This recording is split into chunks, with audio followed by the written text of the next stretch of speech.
Hello, everyone, and welcome back to Nightmare Narratives. I can picture some of you already in bed, maybe some of you just getting home from work. Wherever you are, whatever time it is, I'm glad you're here.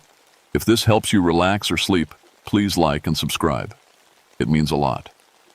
Now let's get you comfortable, and I'll tell you tonight's story. My name is Dorothy Fieldstone, and I've spent 13 years studying birds in these West Virginia mountains. People always ask me why I left my comfortable teaching job in Pittsburgh to live alone in a ranger station, watching birds all day. The truth is, after my husband died, the silence of the forest felt more honest than the noise of the city. I have a PhD in ornithology, that's the fancy word for bird science. I know over 400 bird calls by heart. I can tell you the exact day when the warblers will start their spring migration, or when the last hawk will head south for winter. I've banded thousands of birds, written papers about their habits, and given talks at universities. Birds make sense to me. They follow patterns. They're predictable. That's why what happened in November 1967 scared me so much. I work in the Monongahela National Forest, right near the border with Point Pleasant. My station covers the old TNT area. TNT, those concrete bunkers left over from World War II, where they used to store explosives. Most folks avoid that place. The soil is still poisoned from all those chemicals, and nothing grows right there anymore. The trees look sick, twisted. Even in summer, the grass stays yellow, but it's perfect for bird watching. The chemicals keep most people away, which means the birds aren't disturbed. I've documented species there that haven't been seen in other parts of West Virginia for decades. November is my busy season. That's when the last birds head south before winter hits. I spend most of my time in the TNT area during migration, counting birds, checking their health, recording their patterns. The forest gets quiet this time of year. Just me, my binoculars, and my notebook. I never believed the stories about monsters. Growing up in these mountains, you hear all kinds of tales. Bigfoot sightings, ghost lights, creatures in the woods. Mountain folk love their scary stories. I always figured they were just entertainment, something to tell around campfires. Even when people started talking about the Mothman around Point Pleasant, I didn't pay attention. Some folks claimed they saw a giant bird thing with glowing red eyes. Said it was as tall as a man, with wings bigger than any airplane. The local newspaper ate it up, printing every crazy story they could find. Mass hysteria, I told Sheriff Johnson when he stopped by my station one afternoon. People see what they want to see. Probably just a big owl, or maybe a crane blown off course. Sheriff Johnson was a practical man, not given to flights of fancy. He'd been keeping the peace in Mason County for 20 years. But even he looked worried that day. "Dorothy, I've had 12 separate reports this month," he said, sipping the coffee I'd made. "These aren't kids playing pranks or old-timers telling tales. I'm talking about solid citizens. A bank manager, 2 teachers, even Reverend Patterson from the Methodist Church." I shrugged. People love a good scare, especially around Halloween. You know how it is. "Maybe," he said, but he didn't sound convinced. "Just be careful out there, all right? Especially in that TNT area. Something's got the animals spooked." I should have listened to him. It started with the birds dying. On November 15th, I was making my usual morning rounds when I found them. At first, I thought I was looking at some kind of art installation. 23 birds, mostly crows and ravens, arranged in a perfect circle in the clearing near bunker number 7. They weren't scattered around like birds that had died naturally. They were positioned exactly, heads pointing toward the center of the circle, wings spread out like they were still flying. I'd never seen anything like it in 13 years of field work. I knelt down to examine the first crow. No obvious injuries, no signs of disease. Its eyes were clear, not cloudy like you'd expect from a bird that had been dead for a birder. While I checked its feathers, looking for mites or damage. Nothing. The bird looked perfect, like it had just dropped out of the sky. But here's what really bothered me. There were no scavengers. In a healthy forest, dead animals don't last long. Ants, beetles, flies. Something should have been working on these carcasses. Instead, there was nothing. Even the flies seemed to be avoiding the circle. I spent the rest of the morning collecting specimens, taking photographs, making notes. This was the kind of thing that could make a career. A mass bird death with no obvious cause. I was already planning the paper I'd write, imagining the headlines in the ornithology journals. I loaded the bird bodies into my truck and drove back to my station to start the real work. I had a small lab set up in the back room, microscope, basic chemistry equipment, freezer for storing specimens. If these birds had died from some kind of poison or disease, I'd find it. But when I tried to develop the photographs I'd taken, the film came out completely black, every single frame. I'd been using that camera for years without problems. I checked the settings, examined the film canister. Everything looked normal. I tried again with a different camera. Same result. Black film. That night, I sat in my kitchen, staring at the bird specimens lined up on my counter. In the harsh fluorescent light, their feathers had an odd shine to them, almost metallic. I'd never noticed that in the field. I picked up one of the crows and examined it under my desk lamp. The feathers definitely had a strange quality. They seemed to shift color as I moved them, like oil on water. But when I looked closer, trying to see exactly what was causing the effect, it disappeared. The feathers looked normal again. I was tired. It had been a long day, and I was probably imagining things. But as I got ready for bed, I found myself checking the locks on my doors twice. I'd never done that before in all my years at the station. The next morning, I was back at the TNT area before sunrise. I wanted to examine the death site again, take measurements, look for clues I might have missed. The November air was sharp and cold, and my breath made little clouds as I walked through the bunkers. The circle where I'd found the birds was empty now, but the grass inside it looked different. Burned, almost. Not like fire damage, more like the grass had just given up. It was brown and brittle, though the grass around the circle edge was still green. I was taking soil samples when I heard it, a sound like nothing I'd ever heard before. Not a bird call. I knew every bird call in these mountains.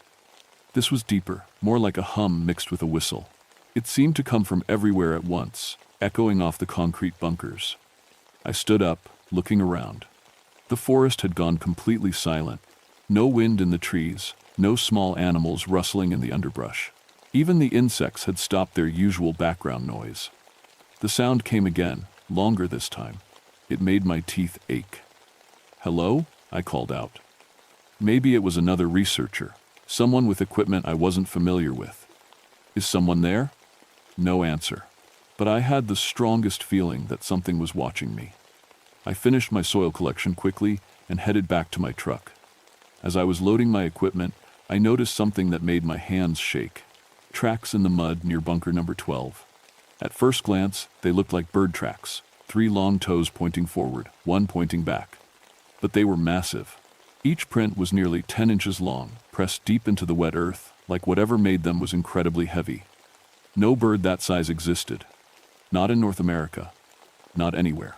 I knelt down to examine the tracks more closely. The depth suggested something much heavier than any bird could be. And the spacing between the prints was wrong too. Too far apart for a colentine, bird's walking pattern, but too close together for the long hops of a crane or heron. I tried to take pictures, but again, the film came out black. I made detailed sketches in my notebook instead, measuring each track carefully. Whatever had made these prints had been here recently. The edges were still sharp, not softened by rain or wind. Back at my station, I spread every bird identification guide I owned across my desk. North American birds, exotic species, extinct varieties, I looked through them all. Nothing matched those tracks. The closest I could find were crane prints, but even the largest sandhill crane tracks were less than half that size. I called the university, spoke to my old professor, Dr. Harrison. He'd been studying birds for 40 years, traveled all over the world documenting species. 10-inch bird tracks? His voice sounded puzzled over the crackling phone line. "Dorothy, are you sure they weren't made by something else?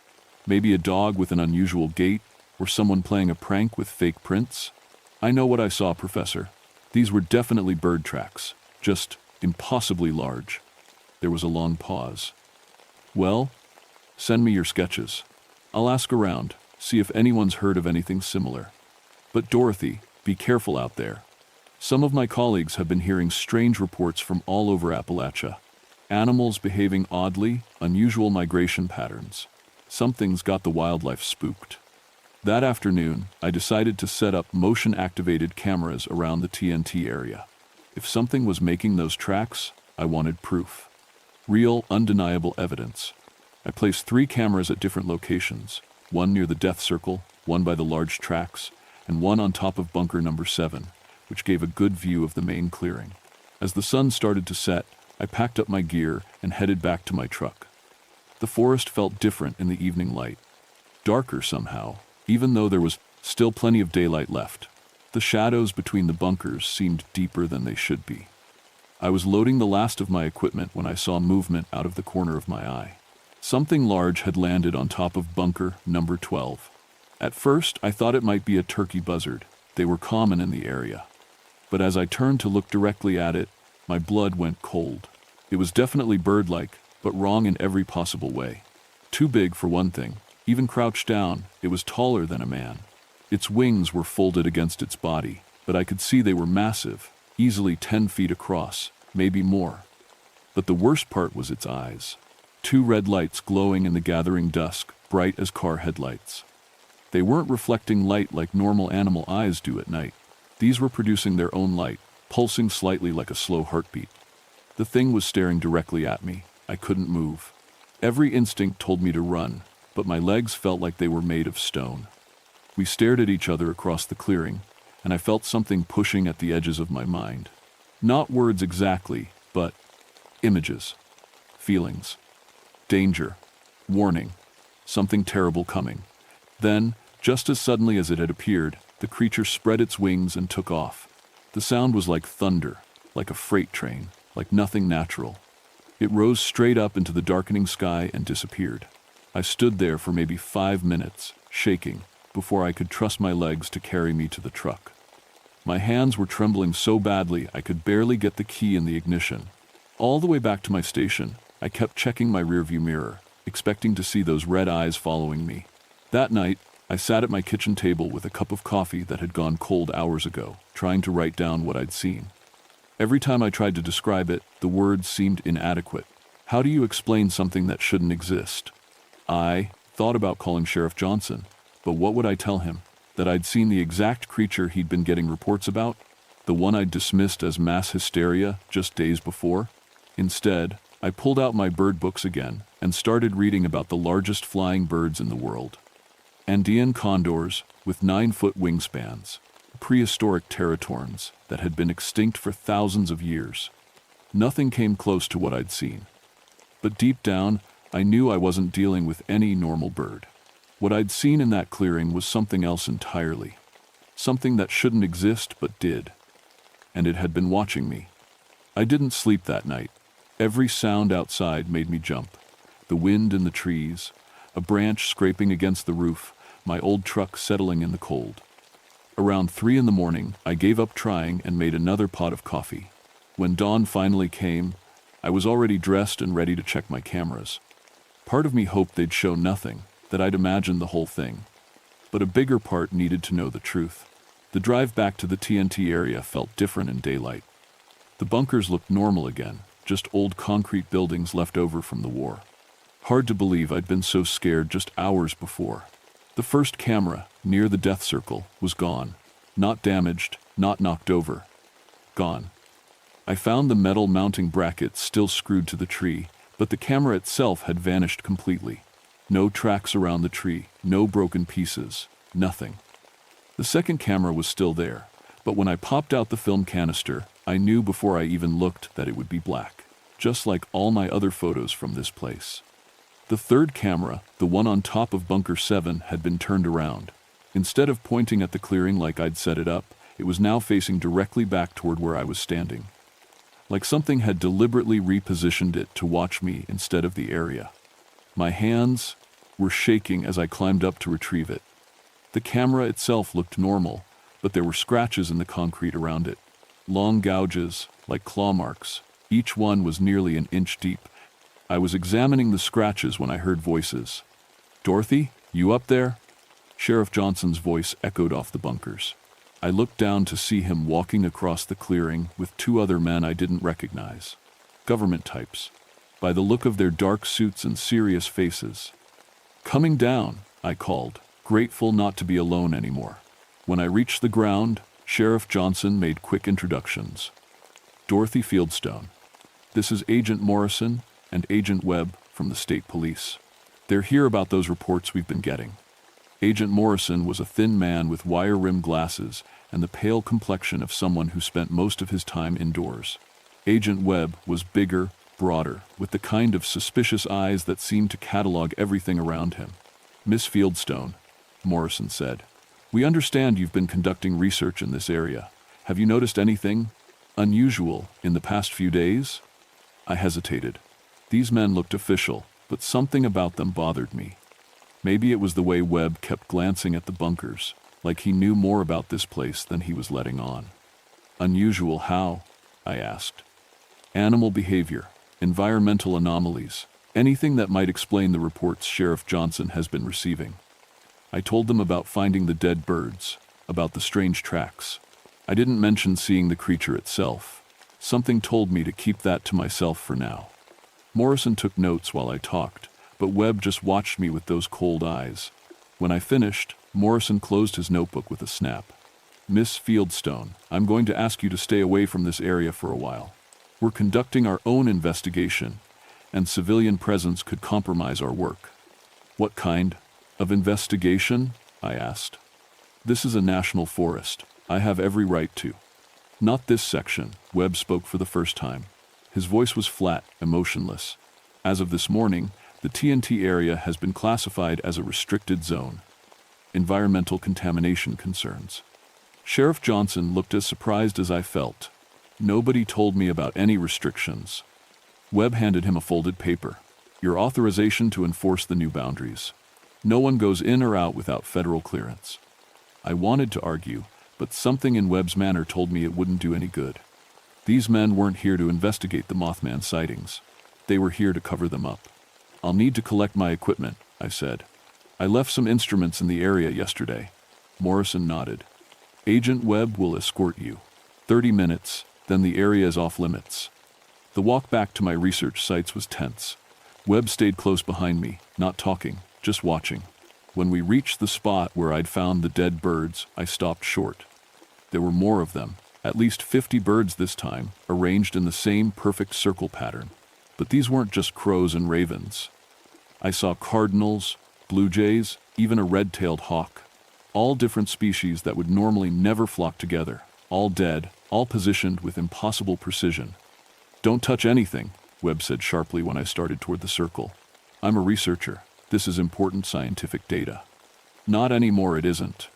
He was already speaking into a radio. Base, this is Webb. We need a cleanup crew at Site 7 immediately. I stared at him. Cleanup crew? You're going to destroy evidence of a mass die-off? This could be the key to understanding what's happening here. Webb's expression didn't change. Miss Fieldstone, you have 20 minutes to collect your personal equipment. I suggest you use them. I gathered my instruments quickly, anger and frustration making my movements sharp and jerky. Whatever was happening here, these men knew more about it than they were saying, and they had no intention of letting me continue my research. As we walked back toward the parking area, I heard it again. That impossible sound, half hum, half whistle, seeming to come from everywhere at once. Webb stopped dead in his tracks. For the first time since I'd met him, he looked genuinely frightened. What was that? I asked. He didn't answer, but I saw his hand move toward the gun under his jacket. His radio crackled to life. Webb, get out of there now. We're reading massive electromagnetic disturbance in your area. The sound came again, louder this time. The trees around us started to sway, even though there was no wind. My compass spun wildly, unable to find magnetic north. That's when I saw it. The creature was perched on top of Bunker 12 again, but this time it wasn't hiding. Its wings were fully spread, blocking out half the sky. Those red eyes blazed like furnaces, and when it looked at me, I felt that presence in my mind again. But this time, the images were clearer, more urgent. I saw the Silver Bridge that connected Point Pleasant to Ohio. I saw cars crossing it, people going about their normal lives. And then I saw it falling, collapsing into the dark water below, taking dozens of people with it. The vision was so real, so immediate, that I cried out. Webb grabbed my arm, dragging me toward his car. "We're leaving, now." But I couldn't stop watching the creature. It was trying to tell me something, trying to warn me. The bridge would fall. Soon. And people would die unless someone listened. Webb shoved me into his car and gunned the engine. As we sped away from the TNT area, I looked back to see the creature take flight. It rose into the gray November sky like a dark angel, circling once before disappearing toward Point Pleasant, toward the bridge. That night, I sat in my kitchen, trying to make sense of what I'd experienced. The vision had felt completely real, more real than my normal memories. I could still see the bridge collapsing, could still feel the terror of the people trapped in their cars as they plunged into the cold water. I thought about calling someone, warning them, but who would believe me? And what would I say? That a giant bird creature had shown me a psychic vision of disaster? I was still wrestling with the decision when my radio crackled to life. Emergency services frequency, which I monitored as part of my job. All units. We have reports of structural stress on the Silver Bridge. Engineering team requested for immediate inspection. My blood went cold. It was starting. I didn't hesitate. I grabbed my truck keys and headed for Point Pleasant as fast as I could drive. The vision had been so clear, so urgent, I had to at least try to warn someone. The Silver Bridge connected Point Pleasant to Gallipolis, Ohio, across the Ohio River. It was built in the 1920s, an elegant suspension bridge that thousands of people crossed every day. At rush hour, traffic would be heavy. If the bridge collapsed with cars on it, I tried not to think about how many people could die. I reached Point Pleasant just as the evening rush was starting. Cars were lined up to cross the bridge, people heading home from work. Everything looked normal, peaceful even. For a moment, I wondered if I was losing my mind. Then I saw the Mothman. It was perched on one of the bridge's towers, its massive wings wrapped around the steel structure like a dark embrace. Those red eyes were blazing brighter than ever, and even from a distance, I could feel its urgency, its desperate need to communicate. I parked my truck and ran toward the bridge approach. A few other people had noticed the creature now.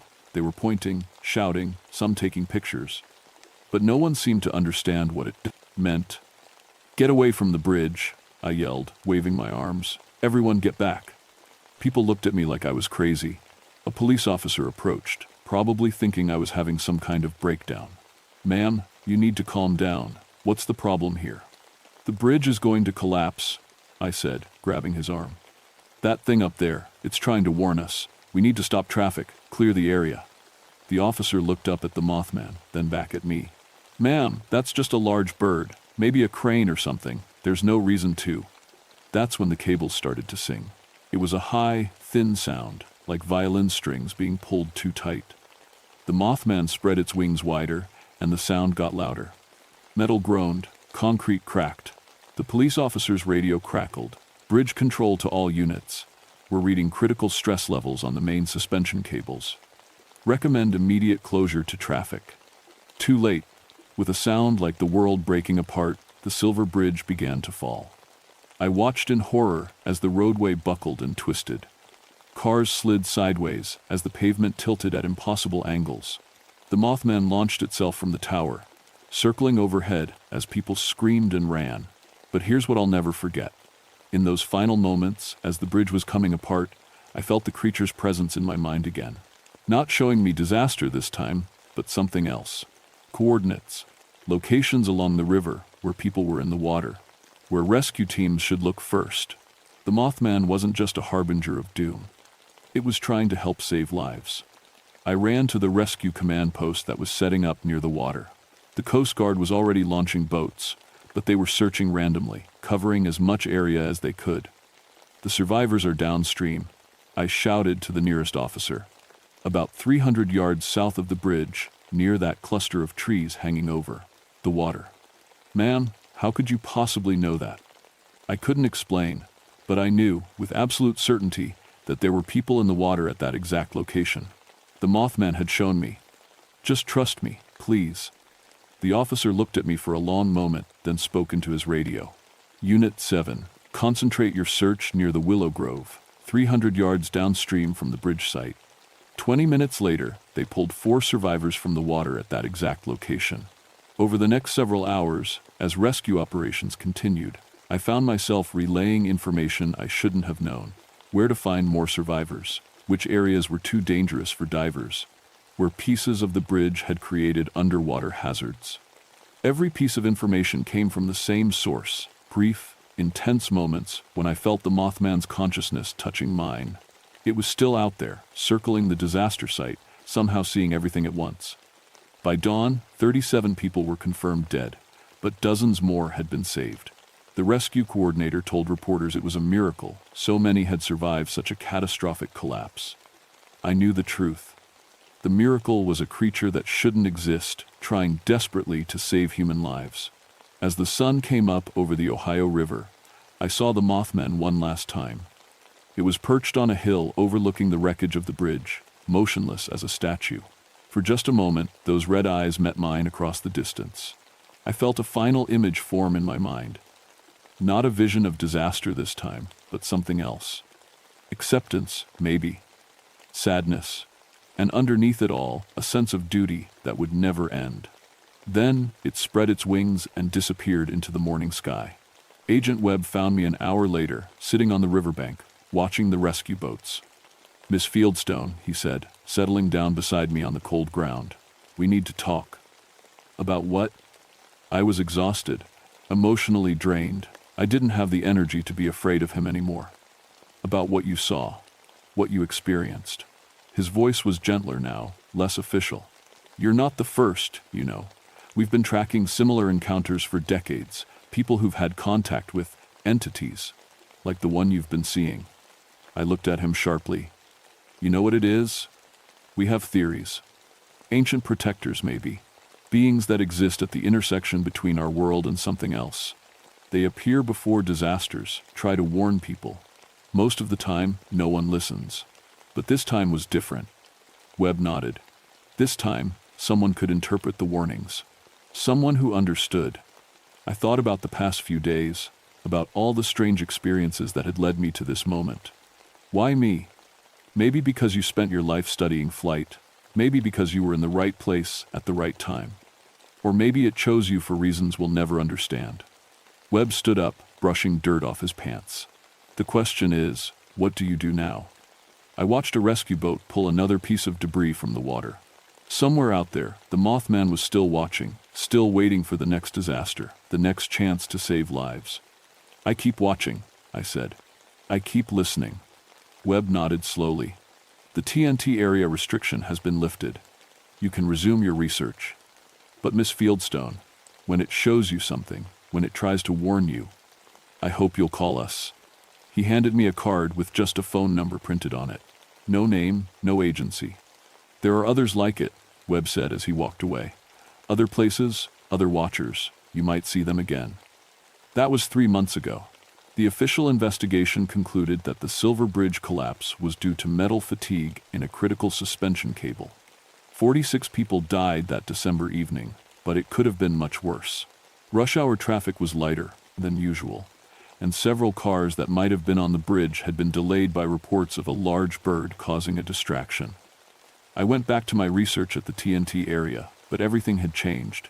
The dead birds were gone, cleared away by Webb's cleanup crews. The strange electromagnetic disturbances stopped. My cameras worked normally again, but I wasn't the same person who had started studying migration patterns that November. I'd learned that there are things in this world that science can't explain, mysteries that exist at the edges of our understanding. I keep detailed records now of every unusual animal behavior, every strange sighting. I've installed new equipment, not just cameras, but electromagnetic sensors, infrared detectors, anything that might help me document what others would dismiss as impossible. The Mothman hasn't returned to the TNT area, but I know it's still out there. Last month, I got reports of similar sightings near Charleston, just before that chemical plant explosion. 2 weeks ago, someone called in red eyes over Huntington, the night before that apartment building caught fire. I'm not the only one watching anymore. Webb was right, there are others. I've been contacted by researchers from all over Appalachia, people who've had their own encounters with things that shouldn't exist. We share information, compare notes, try to piece together patterns. Sometimes I wonder if I'm losing my objectivity as a scientist. A year ago, I would have laughed at anyone claiming to communicate telepathically with a giant bird creature. Now I carry Webb's card in my wallet and check emergency radio frequencies every night. But I've also learned something else. The Mothman and creatures like it aren't monsters. They're guardians. Watchers at the threshold between our world and whatever lies beyond. They try to warn us, to protect us, even though most people will never believe they exist. The night before I sat down to write this account, I had another vision. Brief, unclear, but enough to worry me. A school building, children running, smoke in the hallways, somewhere in the mountains, probably within the next few weeks. I've already called the number on Webb's card. People ask me if I'm afraid, living alone in the forest, knowing what's out there in the darkness. The truth is, I feel safer than I ever have. Somewhere in the sky above these mountains, ancient eyes are watching. If danger comes, if disaster threatens, I'll know. And maybe, if I'm very lucky, I'll be able to warn someone in time.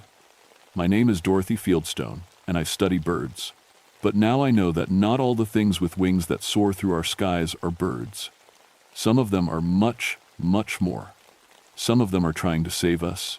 If you ever see red eyes watching from the darkness, if you hear that impossible sound echoing through the trees, don't run. Listen. The Mothman has something important to tell you. Your life might depend on it.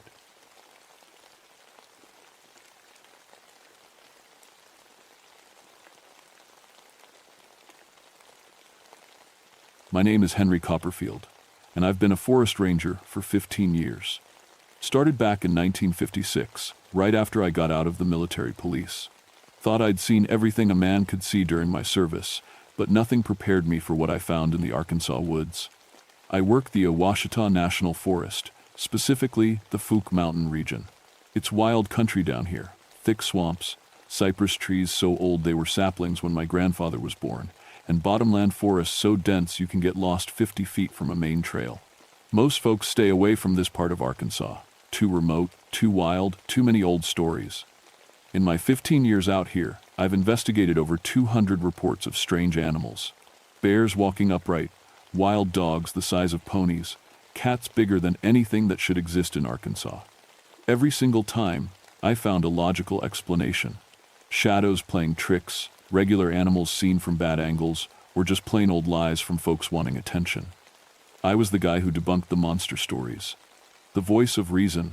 When families called about creatures in their yards, I showed up with my camera, my plaster casting kit, and my complete confidence that whatever they saw had 4 legs and a Latin name in some biology textbook.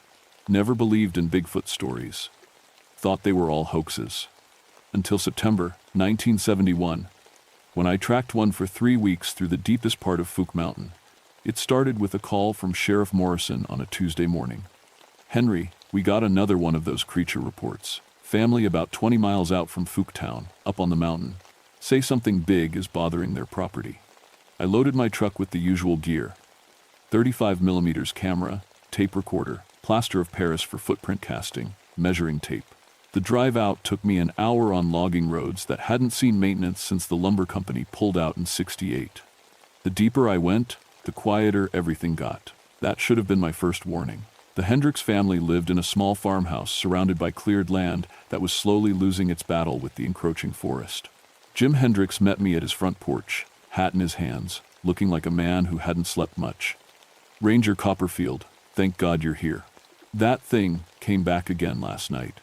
I'd heard this story before. Tell me what you saw, Mr. Hendricks." Didn't see it clear, but I heard it. Walking around the house, heavy steps, real heavy. Then it did something that made my blood run cold. He paused, glancing toward the tree line. It called my name, in my own voice. His wife appeared in the doorway, pale and shaky. "Show him the shed, Jim." We walked around back, and I stopped dead in my tracks. Their tool shed looked like something had grabbed the roof and peeled it back like opening a can of beans. The metal sheeting was twisted and thrown 20 feet away. The wooden frame underneath was splintered.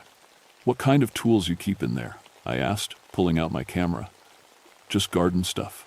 Shovels, hose, bag of fertilizer." Jim kicked at a piece of bent metal. "Nothing worth stealing." I photographed everything, took measurements, looked for footprints in the soft ground around the shed. found them too. Or rather, found something that made me question everything I thought I knew about the animals in these woods. The prints were 17 inches long, looked like a giant human foot, but with toes that ended in what might have been claws. The stride length between prints suggested whatever made them stood about 9 feet tall. I made plaster casts, measured everything twice, took photos from every angle.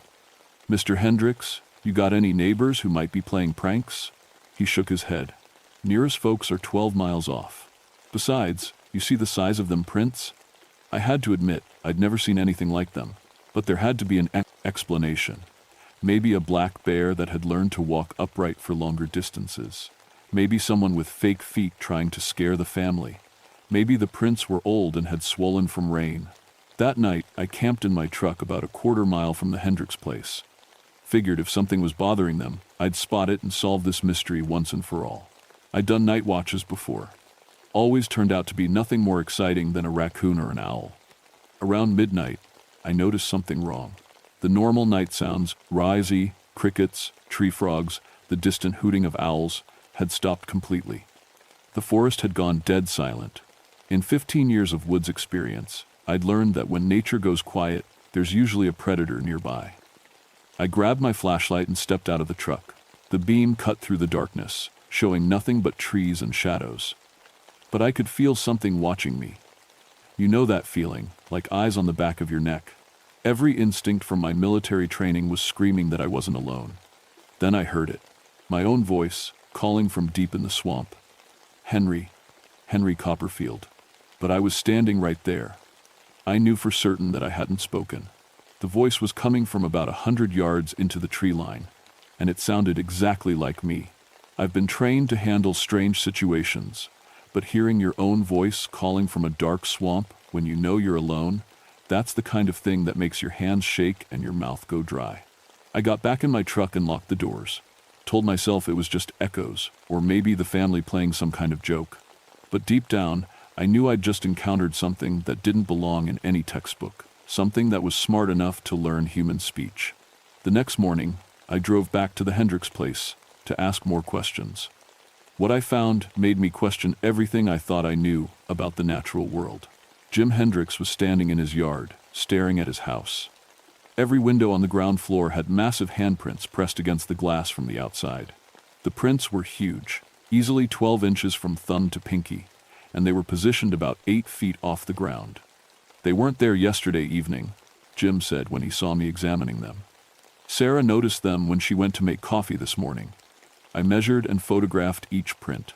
The ridge patterns looked almost human, but the size was impossible. The positioning suggested whatever made them had been looking into their windows while the family slept. "Did you hear anything last night after I left?" "Nothing. That's what scares me most. Something that big should make noise walking around, but we didn't hear a thing." I spent the morning casting the handprints and taking detailed photographs. When I got back to the ranger station, I developed the film immediately. Every single photo was blank. Not overexposed, not underexposed, completely blank, like I'd never removed the lens cap. I checked my camera. It was working fine. Took test shots around the office, and they developed perfectly. But every photo from the Hendricks place showed nothing but black space. That afternoon, Sheriff Morrison called again. "Henry, we got 3 more families reporting the same kind of trouble, all within a 5-mile radius of the Hendricks place. Whatever's out there, it's getting bolder." I drove out to interview the other families. The stories were all similar.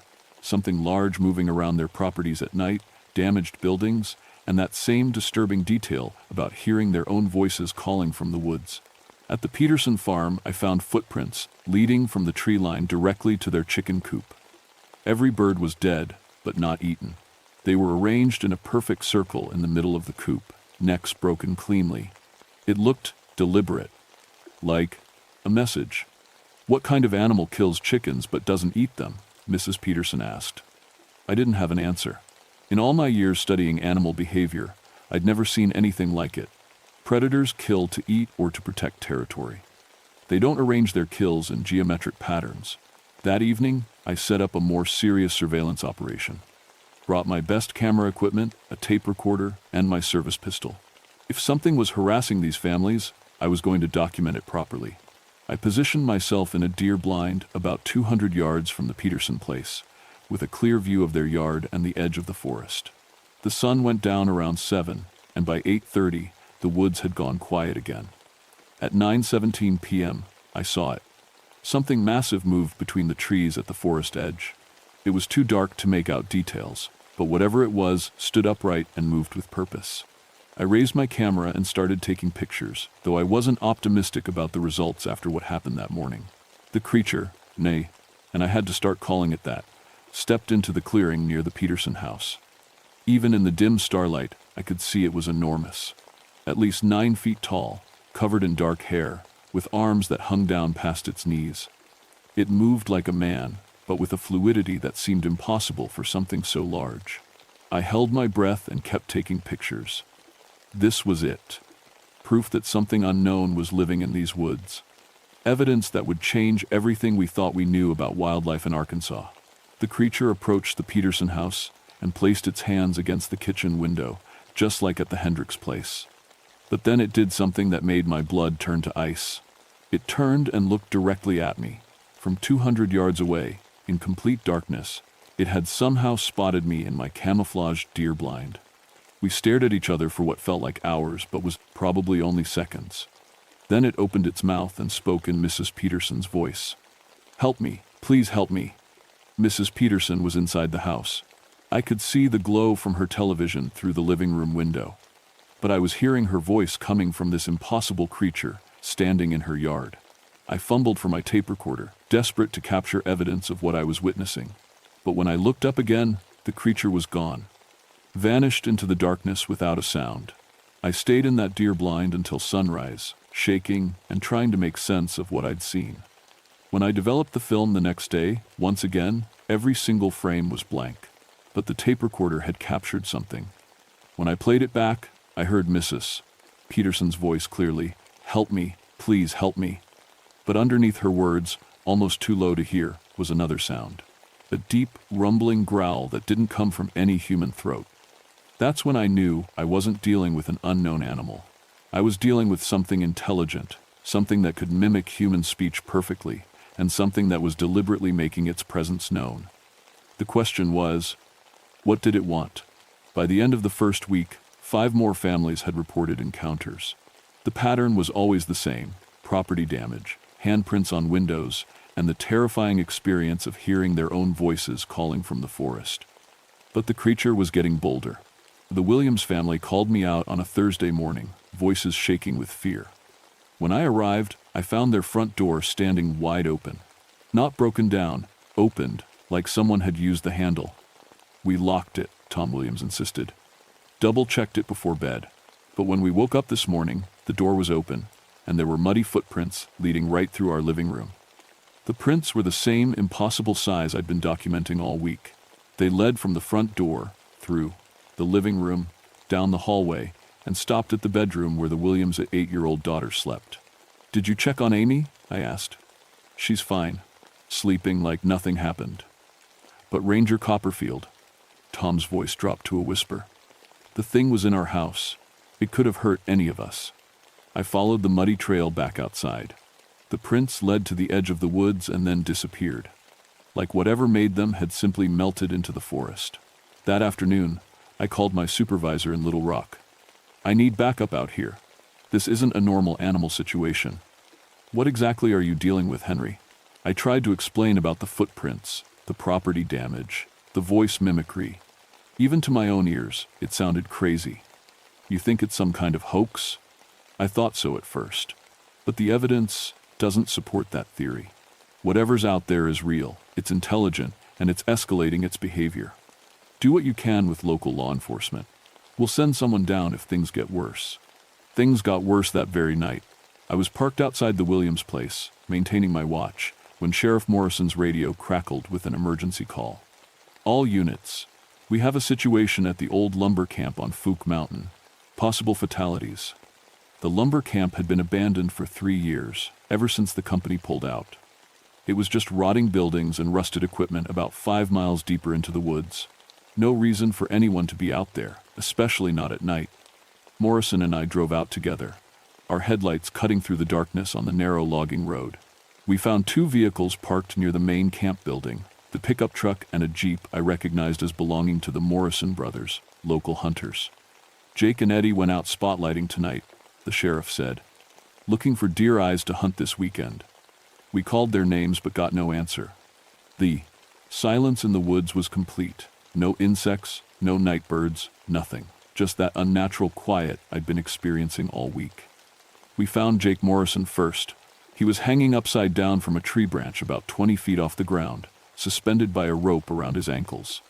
His neck was broken cleanly, but there wasn't a mark on the rest of his body. No wounds, no signs of struggle, no blood. Eddie was 50 yards away, positioned exactly the same way, hanging upside down, neck broken, no other injuries. Both bodies were arranged so they faced each other across a small clearing, like some kind of display. Jesus Christ, Morrison whispered. What the hell did this? I examined the scene with my flashlight. There were no human footprints around either tree, no drag marks, no signs of how the bodies had been positioned so high up. But at the base of each tree, pressed deep into the soft earth, were those same massive footprints I'd been documenting all week. Sheriff, we need to get out of here. Now. As we turned to leave, a voice called out from the darkness. Jake Morrison's voice, even though we'd just found Jake hanging dead from a tree. Help us, Sheriff. We're lost. Morrison spun around, his hand going to his gun. Jake, where are you? The voice came again, from a different direction. Over here, Sheriff. We can't find our way back. But now it was Eddie's voice, calling from somewhere behind us. I grabbed Morrison's arm. That's not them. We need to leave right now. Help us. Both voices called in unison, from different parts of the forest. We're scared. We ran back to the patrol car and didn't stop driving until we reached town. Morrison called the state police and the coroner, but he didn't mention the voices. Neither did I. Who would have believed us? The next morning, I went back to the lumber camp with the state investigators. They found the bodies exactly as we'd left them, but they had no precedent. Explanation for how two grown men had been positioned 20 feet up in trees with their necks broken and no signs of struggle. Probably some kind of hunting accident, the lead investigator concluded. Maybe they fell from a tree stand. But there were no tree stands. And tree stands don't explain how bodies end up hanging upside down from branches. I knew the truth, even if I couldn't prove it. The creature had killed Jake and Eddie Morrison, and it had arranged their bodies as a warning, a message to anyone who might be hunting in its territory. But the most terrifying part wasn't the deaths themselves. It was the realization that the creature had learned their voices while they were still alive. It had listened to them speak, memorized the sound, and then used their own words to try to lure us into the woods. Whatever we were dealing with wasn't just intelligent. It was a predator that could think, plan, and use psychological warfare against its enemies. And for some reason, it had chosen Fook Mountain as its territory. After the Morrison brothers' deaths, most families in the area packed up and left. Can't say I blamed them. The state police declared the lumber camp off limits and started patrolling the roads, but they couldn't patrol the entire forest. I should have left too. Should have requested a transfer to a safer district. But 15 years of investigating mysteries had taught me one thing. Running away never solves anything. Whatever was in those woods was real. It was intelligent, and it was my responsibility to understand it. On a Friday night, exactly 3 weeks after the first Hendricks report, I made a decision that changed everything. Instead of watching from a distance, I was going to enter the creature's territory and force a direct confrontation. I loaded my pack with 3 days of supplies, my camera equipment, and my service weapon. Not that I thought a pistol would do much good against something that could hang two grown men from trees, but it made me feel slightly better. The plan was simple.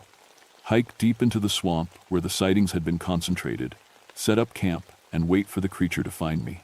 Because I was certain it would. Everything I'd observed suggested it was actively monitoring human activity in its territory. I left detailed notes about my location with Sheriff Morrison, along with instructions to call the state police if I didn't return by Monday morning. Then I drove out to the deepest access point I could reach by truck and started walking. The woods felt wrong from the moment I stepped off the logging road. Not just quiet, actively hostile. Every shadow seemed to move when I wasn't looking directly at it. Every sound I made seemed too loud, like I was announcing my presence to something that was already watching. I hiked for 4 hours before reaching the area where I wanted to make camp. It was a small clearing beside a cypress-lined creek, about as remote as you could get in the Ouachita National Forest. Perfect for what I had in mind. I set up my tent, built a small fire, and prepared to wait. I didn't have to wait long. As soon as the sun went down, the forest went silent. But this time, I could feel the presence almost immediately. Something large was moving through the trees around my clearing, staying just outside the circle of firelight. At 9:30, it spoke. Henry Copperfield. My own voice, calling from the darkness. "I'm here," I called back. "I know you're out there. What do you want?" The response came from a different direction, still in my voice. "Why are you here, Henry?" This wasn't like the random voice mimicry I'd witnessed before. The creature was having a conversation with me, using my own voice to ask intelligent questions. "I want to understand what you are." "Are you going to hurt me, Henry?" The question caught me off guard. The creature was asking if I intended harm. It understood the concept of threat assessment. "No, I'm not going to hurt you." Silence for several minutes. Then slowly, it stepped into the light. I'd seen it from a distance before, but nothing had prepared me for encountering the creature face to face. It stood at least 9 feet tall, covered in dark brown hair that seemed to absorb the firelight. Its face was almost human, but larger, with intelligent eyes that reflected the flames like a cat's. But the most unsettling thing was how it moved. Despite its massive size, it had stepped into my clearing without making a sound. It stood there studying me with obvious intelligence, head tilted slightly like it was trying to solve a puzzle. "You are different from the others," it said, still using my voice. "You came alone. You brought no weapons to hunt me. You can see my pistol. That is not a hunting weapon. That is for protection." The creature took a step closer. "You are afraid, but you came anyway. Why?" I realized I was having the most important conversation of my life with something that shouldn't exist, and I needed to choose my words carefully. "Because you're killing people. The Morrison brothers. You're scaring families out of their homes. They came into my territory with weapons. They hunt my forests without permission." The creature's eyes narrowed. "The families build their houses on my land and act surprised when I investigate them." "Your land? My people have lived in these mountains for longer than your kind has existed. We were here before your trees fell, before your roads scarred the earth." The creature sat down across the fire from me, a casual gesture that was somehow more terrifying than any threat. "You build and build and build, always pushing deeper into places that do not belong to you." I was talking to something that claimed to be ancient, something that viewed human expansion as an invasion of its ancestral territory. And based on what I'd witnessed, it had the power to defend its claims. The families didn't know. They don't understand this is your territory. Now they do. The creature leaned forward, and I caught a scent like rich earth and old rain. "The question is, what will you do with this knowledge, Henry Copperfield? What do you want me to do? Tell your people to stay away from the deep woods. Tell them that some places are not meant for human houses and human roads." The creature stood up, towering over me even across the fire. "Tell them that we are watching, and we will defend what is ours. And if they don't listen?" The creature smiled, showing teeth that were definitely not human. "Then there will be more displays like the Morrison brothers." Before I could respond, it turned and melted back into the darkness, moving silently despite its enormous size. I sat by that fire until dawn, shaking and trying to process what had just happened. I'd made contact with an intelligent species that claimed to be the original inhabitants of these mountains, a species that viewed human expansion as an invasion and was willing to kill to defend its territory, and it had chosen me as its messenger. I hiked out of the woods the next morning with more questions than answers. How do you report a conversation with a creature that isn't supposed to exist?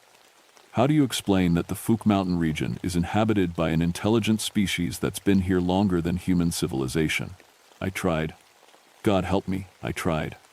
I filed a complete report with my supervisors, documenting everything I'd witnessed and experienced over those 3 weeks.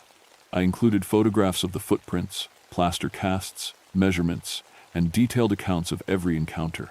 They read my report and quietly transferred me to a desk job in Little Rock. Stress reaction, they called it. Too many years in the deep woods can affect a man's judgment. Sheriff Morrison backed up my GID story, but he was facing re-election and couldn't afford to be known as the sheriff who believed in monsters.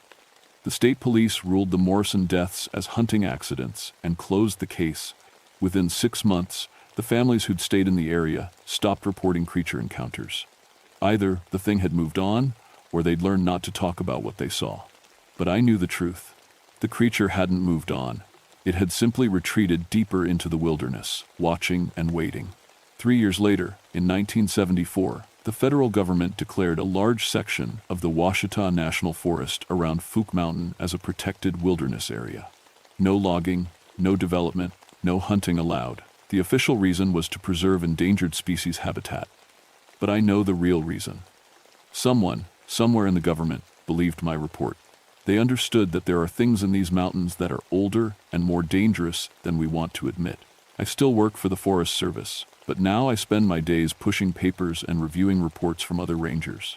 Sometimes, late at night, I get calls from rangers in remote areas who found impossible footprints or heard voices calling from empty woods. I listen to their stories and file their reports under unusual animal activity. Then I make a phone call to a number I'm not supposed to have, and within a week, those areas get declared off-limits for environmental protection. The Fook monster sightings stopped after 1971, but that doesn't mean the creature is gone. It just means it learned to stay hidden. It learned that humans will invade any territory that isn't officially protected. Sometimes I drive out to the edge of the wilderness area and park on the old logging roads. Just sit there and listen to the forest. Every now and then, when the wind is right, I hear something moving through the trees. Something large, something intelligent, something that remembers our fiery conversation by the campfire. I'm 60 years old now, and I'll be retiring soon. But before I do, I want people to know the truth about what's out there in the deep woods. Not just in Arkansas, but in wild places all across the country. We're not alone on this continent. We never have been. And the things that were here first are still watching us, still defending their territory, still deciding whether humanity is a threat that needs to be eliminated. The Morrison brothers learned that lesson too late. The families around Fook Mountain learned it just in time. The question is, what will the rest of us do when we finally come face to face with the original inhabitants of these ancient forests? Because eventually, we will. Our cities keep growing, our roads keep pushing deeper into the wilderness, and sooner or later, we're going to build something in the wrong place. And when that happens, they'll remind us, just like they reminded me, that some territories were never ours to claim. I hope when that day comes, we're smart enough to listen. Because the alternative is more bodies hanging from trees, arranged in perfect displays to send a message that primitive human brains might finally understand. We are not the apex predators we think we are. We never were.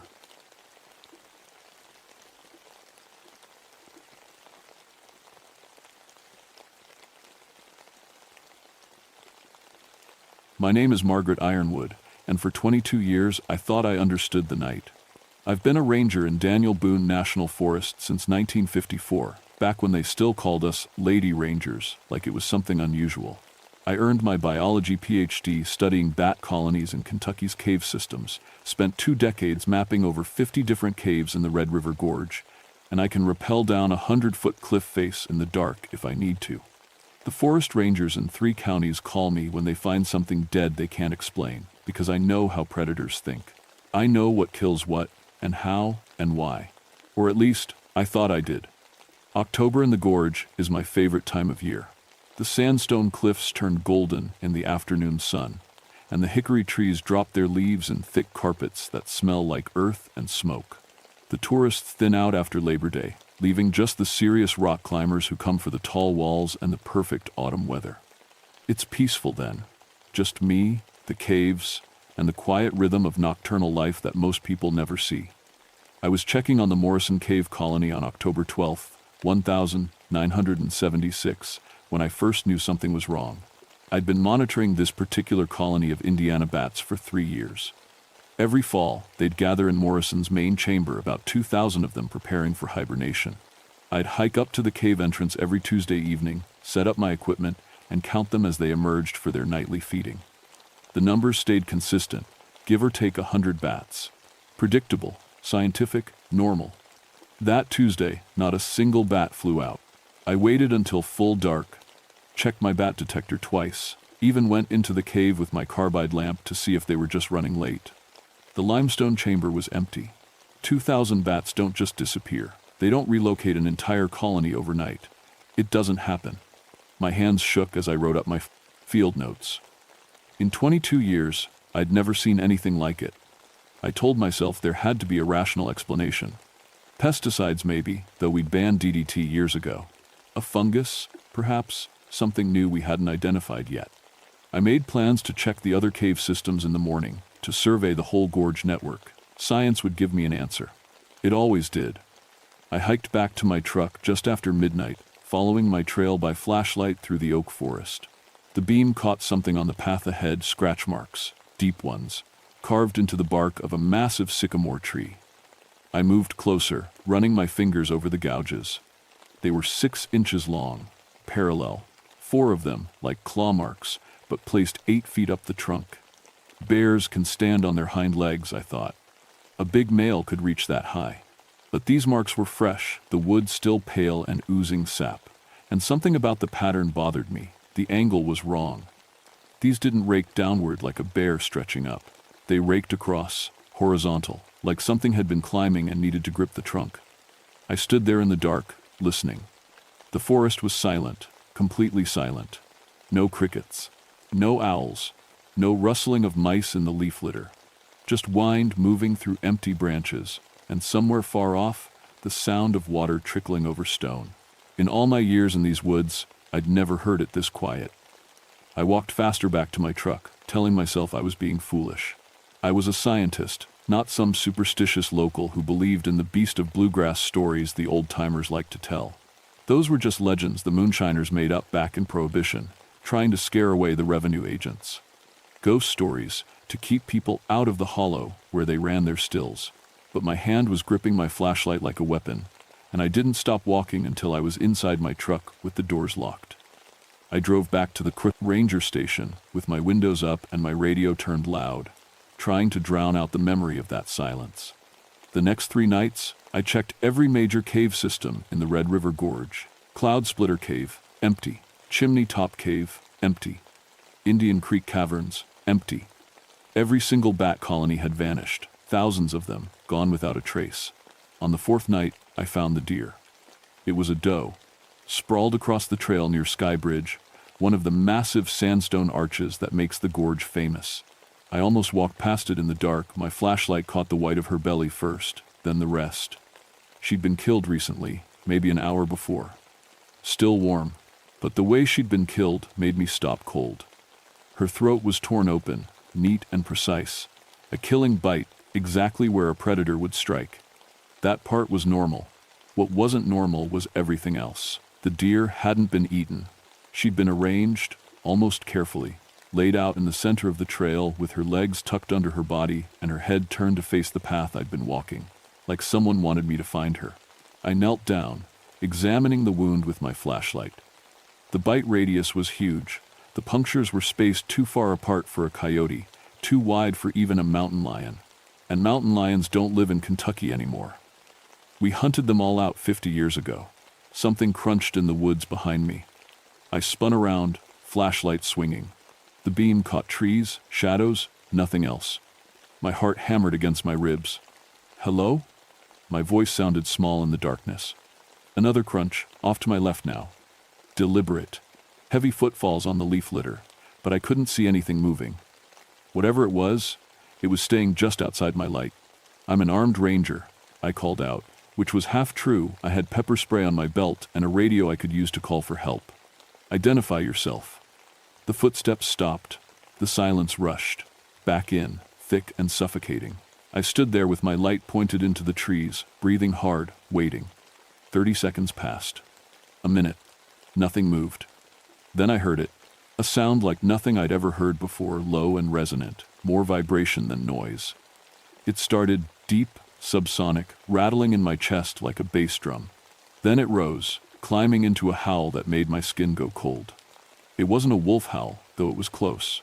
This had something else in it, something that sounded almost human, like a voice was buried inside the sound, trying to form words.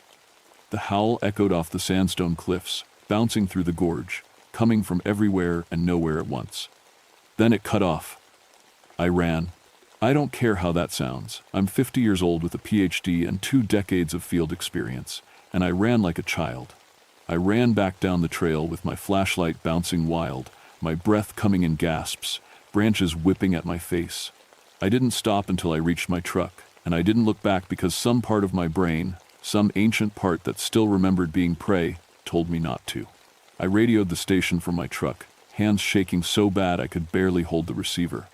"This is Ranger Ironwood at Skybridge. I need to report unusual animal activity. Possible large predator." The dispatcher, Jimmy Chen, responded with his usual calm. "What kind of predator, Margaret?" I stared out at the dark forest, trying to find words. "I don't know. Something big, really big. Bear. Maybe." But I didn't believe it. "You want backup?" I almost said yes. Then I thought about how that would sound, veteran ranger scared by some noises in the woods, calling for help like it's her first week. "No, just log it. I'm heading back." I drove to the station with my high beams on, checking my rearview mirror every few seconds. When I got home that night, I couldn't sleep. I kept hearing that howl in my head, kept seeing the doe laid out on the trail like an offering. I pulled out my old folklore books, the ones I'd collected over the years, more as curiosities than references. Kentucky legends, Cherokee stories, Appalachian ghost tales. I found The Beast of Bluegrass in a thin volume published in 1923. The entry was short. Asterisk, local legend speaks of a creature that guards the Red River Gorge, appearing during the full moon. Said to be the spirit of a wronged man, cursed to protect the hollow from those who would despoil it. Moonshiners claim to have seen it on the cliffs, a wolf that walked like a man, with eyes that glowed like lanterns. Asterisk, I checked the calendar on my wall. Tonight had been the first night of the full moon.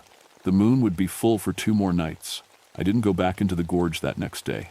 Instead, I drove into town and talked to Sheriff Porter, a grizzled man who'd lived in these hills his whole life.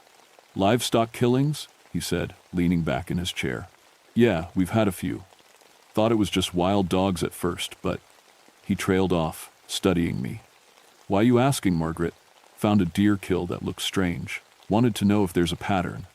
He pulled out a file, spread some photos on his desk.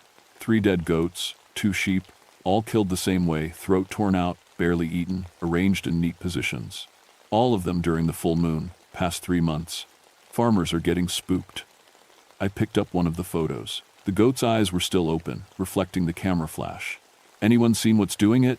Old Eddie Marsh claims he saw something on his property 2 nights ago. Said it was standing on 2 legs by his barn, watching his sheep. But Eddie's 80 and half blind, so... Porter shrugged. "What do you think it is?"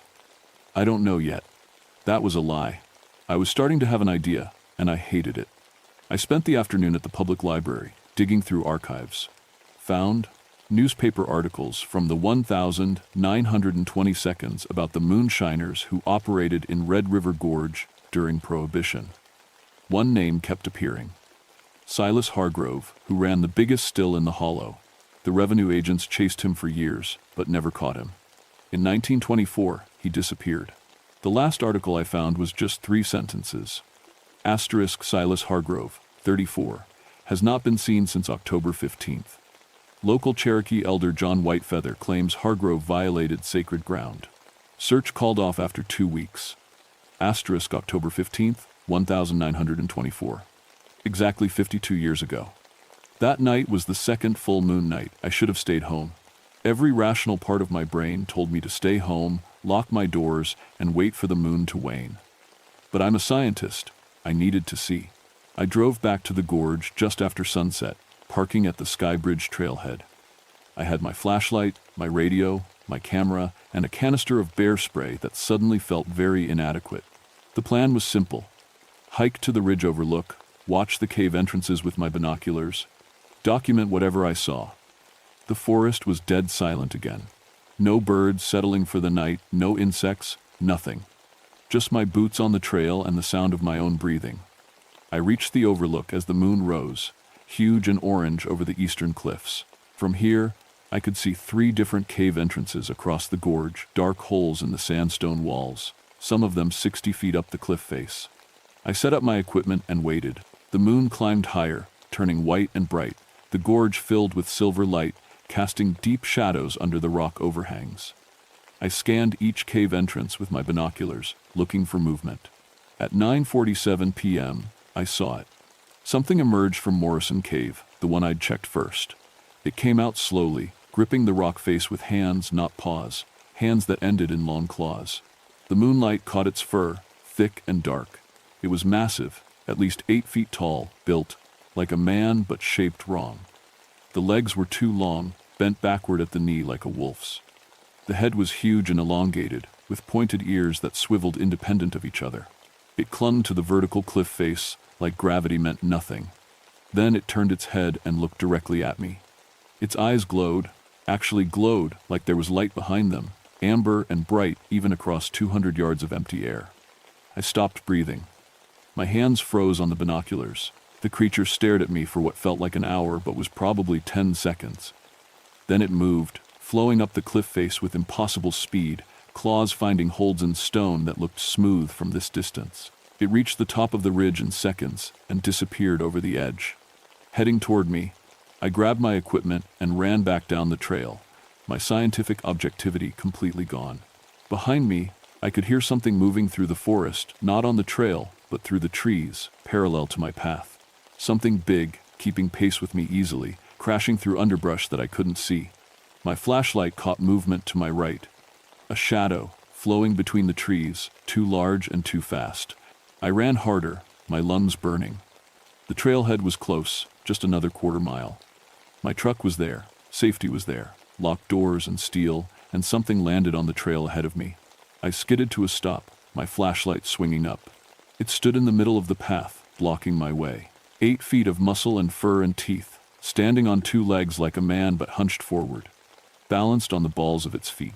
Its hands, God, they really were hands, with fingers and thumbs flexed at its sides, claws scraping together.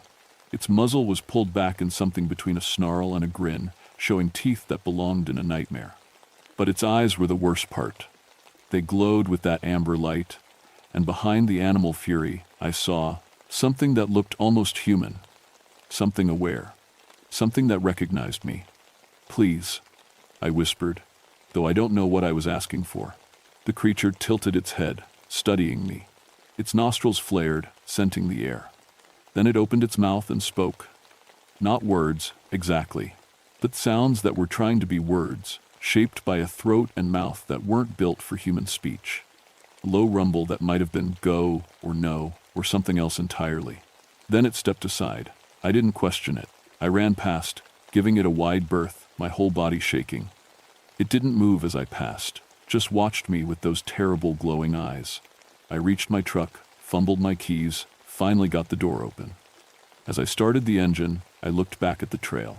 The creature was gone, but in the moonlight, I could see fresh claw marks on a tree beside where it had stood, 4 parallel gouges, 8 feet up the trunk.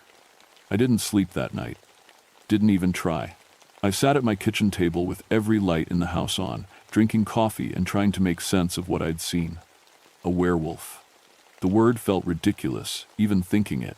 Werewolves were folklore, fairy tales, movie monsters. They weren't real. They couldn't be real. But I'd seen it. I had claw marks on film, evidence, data. And that sound it had made, those almost words, meant it wasn't just an animal. It was intelligent. It was aware. It had let me go. At sunrise, I drove back into town and found John Whitefeather's grandson, Tom, who ran a small museum of Cherokee history. I'd met him a few times at cultural heritage meetings. He was a quiet man, maybe 60, with deep-set eyes and careful hands. "I need to know about Silas Hargrove," I said. Tom's expression didn't change, but something shifted in his eyes. "Why?"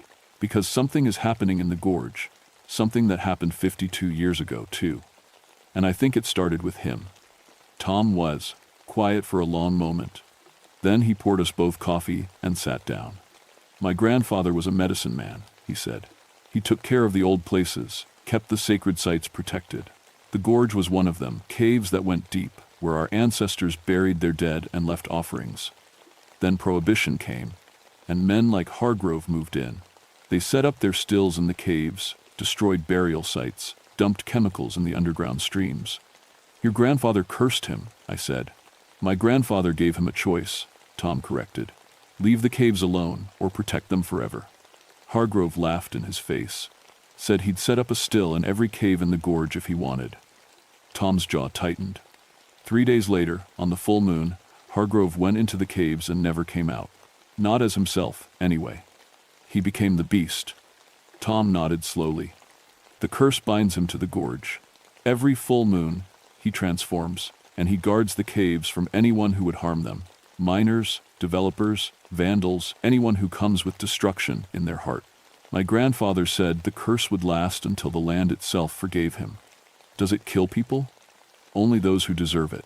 There were some cave explorers in the 50s, planning to blast open new passages for tours. They disappeared during a full moon.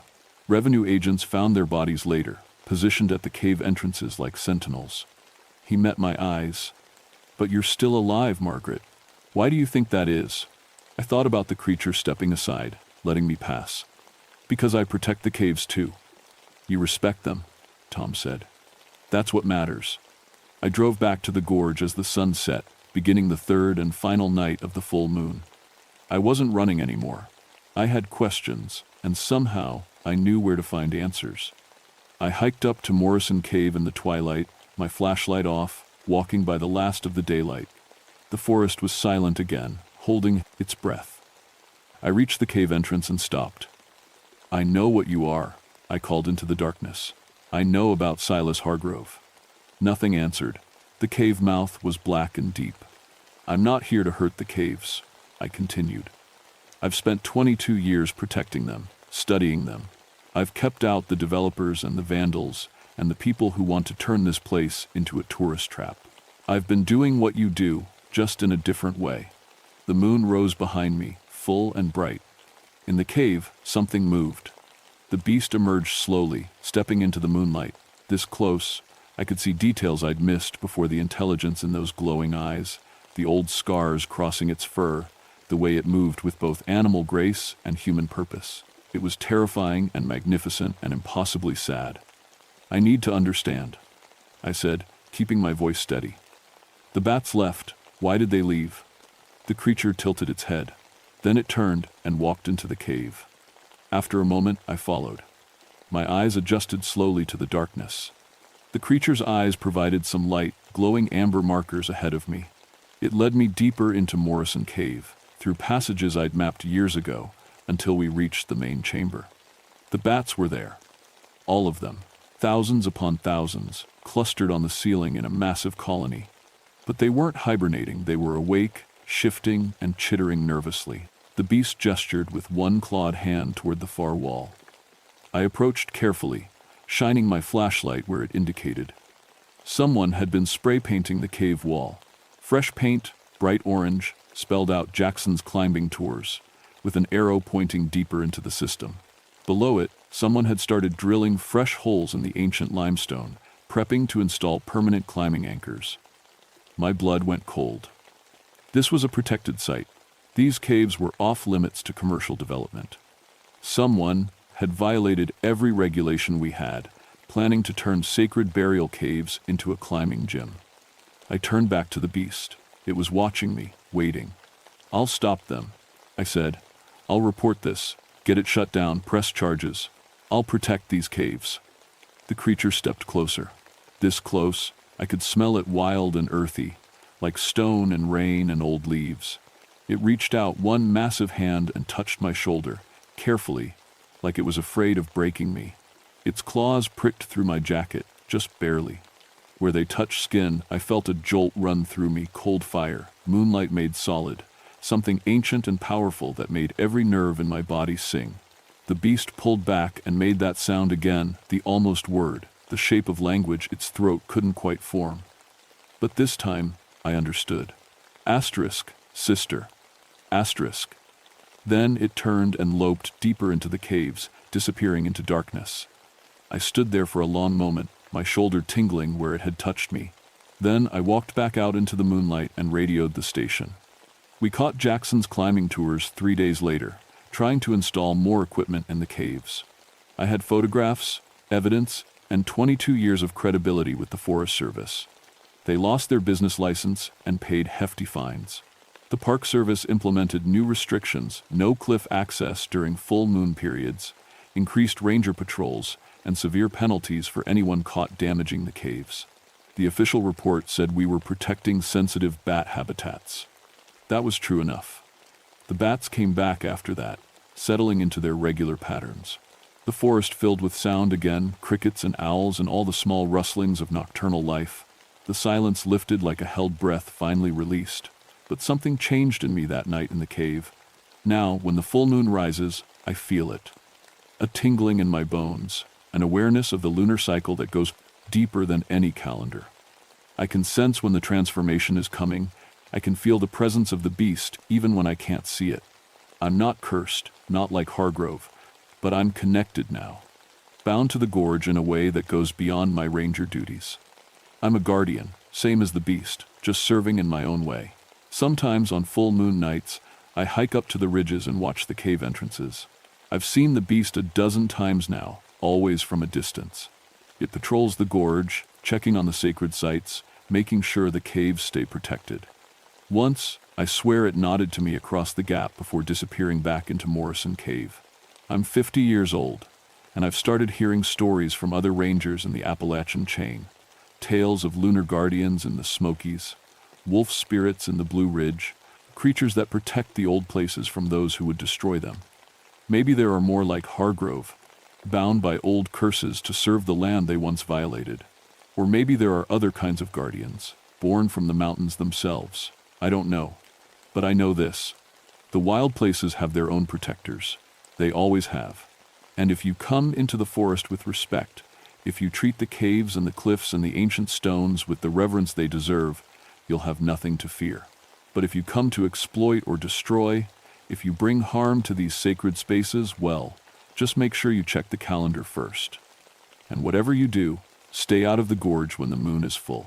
My name is Margaret Ironwood, and I'm a ranger in Daniel Boone National Forest. I've been here 22 years, and I plan to stay another 22 if I can. Someone needs to watch over these hills. And on full moon nights, I don't watch alone.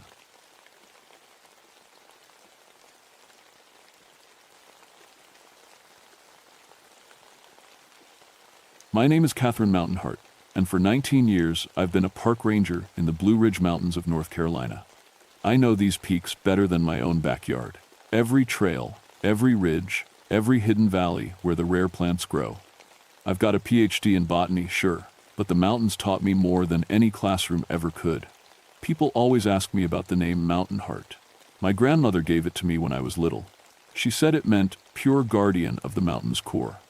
Sounds fancy, but really, it just means I take care of these hills and everything that lives on them. January 1974 was the coldest winter I'd ever seen up here. The kind of cold that bites through 3 layers of wool and still finds your bones. I was 45 then, been a widow for 6 years, and these mountains were pretty much all the family I had left. My specialty was alpine ecology, Schiegste, studying the tough little plants that somehow survive above 5,000 feet where the wind never stops howling. I never believed in the old stories. You know the ones, Ace, Wendigo tales that folks said came from up north, around the Great Lakes. Cherokee elders sometimes whispered about hunger spirits during the worst winters, but I always figured that was just old-time ways of explaining starvation and desperation. Made sense to me. When people get hungry enough, cold enough, desperate enough, they do terrible things. No monsters needed. Should have listened to those elders. The trouble started on January 15th. I was supposed to meet a research team up on Grandfather Mountain, DOD, 3 graduate students and their professor from Appalachian State. They were studying how alpine plants survive extreme cold, and I was their local guide. Smart kids, all of them. The professor, Dr. Marcus Webb, had been doing this kind of work for 20 years. The team was supposed to radio in every evening at 6. Standard protocol when you're that high up in winter. On the 15th, nothing. Radio, silence. First day, I wasn't too worried. Equipment fails, batteries die in the cold, things happen. Second day, I started getting anxious. These weren't weekend hikers. They knew the mountains. By the third day, when the blizzard hit and I still hadn't heard anything, I knew something was very wrong. The storm came down like the mountain was angry. Wind speeds over 60 miles per hour, temperatures dropping to 20 below zero. The kind of weather that kills you if you make even one small mistake. Roads got closed, power lines went down, and our radio communications got all scrambled up. But I couldn't just sit there. Not when 4 people might be dying up on those peaks. I've been doing high-altitude rescues for almost 2 decades. I know what gear you need, what signs to look for, how to move fast and safe when every minute counts. My truck was loaded with everything: medical supplies, emergency shelter, extra food, alpine rescue equipment. I even had my grandfather's old Cherokee medicine bundle, though I wasn't sure why I grabbed it. The drive up Grandfather Mountain took 3 hours instead of the usual one. I had to stop 6 times to dig my truck out of snowdrifts. The whole time, the wind was howling like something alive and angry. When I finally reached the trailhead, where the team's vehicles were parked, I could barely see 10 feet in any direction. Their cars were buried under 4 feet of snow. Been there for days. I strapped on my snowshoes and started climbing. The team's base camp was about 2 miles up the trail and another 1,000 feet of elevation. In good weather, it's a nice walk. In that blizzard, every step was a fight. The weird thing was the silence. I mean, sure, the wind was loud, but underneath that, nothing. No birds, no squirrels, no sound of small animals moving through the snow. In 19 years on these mountains, I'd never heard quiet like that. Even in the worst storms, there's always some kind of life-making noise. This felt like death itself had settled over the peaks. As I climbed higher, the feeling got stronger. Something was very wrong up there. Not just missing people wrong, something deeper, older, hungrier. The kind of wrong that makes your stomach twist up and your hands shake for no good reason. I should have turned back right then. Should have waited for better weather, called for backup, done anything except keep climbing toward whatever was waiting in that camp. But those were my people up there. My responsibility. And if they were still alive, I was probably their only chance. I found the research camp just as the sun was going down. What was left of it, anyway. The tents were still standing, which surprised me. In wind like that, camp gear usually gets shredded pretty quick. But these tents looked almost arranged, like someone had very carefully placed them in a perfect circle around what used to be a campfire. The fire pit was the first thing that made my skin crawl. It was still warm. I could feel heat coming off it even through my thick gloves, but there was no wood in it. No logs, no kindling, nothing that should burn. Just a pile of white ash, with red embers still glowing underneath. And bones. Lots of bones. At first I thought maybe they'd been cooking rabbits or something. Emergency food when their supplies ran low. But these bones were too big for rabbits. Too big for deer, even. Some of them looked almost. I tried not to think about what they looked like. I called out for the team. Dr. Webb, Sarah, anyone. The wind grabbed my voice and threw it away like it was nothing. No answer came back. The first tent I checked belonged to Sarah Chen, one of the graduate students. A sweet kid, maybe 24, studying rare mountain flowers. Her sleeping bag was still there, but it was torn open from the inside. Long, jagged tears like someone had clawed their way out. Her research notes were scattered, everywhere, but when I tried to read them, the pages were covered in strange drawings. Not flower sketches. These were pictures of people eating. Really detailed drawings of people biting and chewing and swallowing. The handwriting started normal at the beginning of the notebook, but by the end it was wild and shaky, like she'd been drawing while her hands were shaking. The last entry just said, "So hungry," over and over again, filling up 3 whole pages.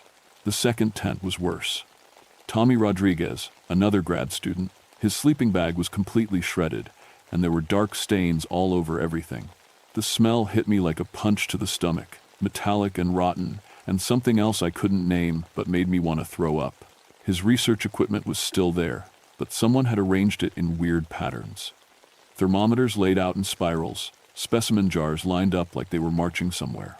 And in the center of it all, Tommy's field journal, open to a page that just had one sentence written over and over. "It's never enough." By the time I got to the third tent, My hands were shaking so bad I could barely work the zipper. This one belonged to Linda Park, the team's photographer.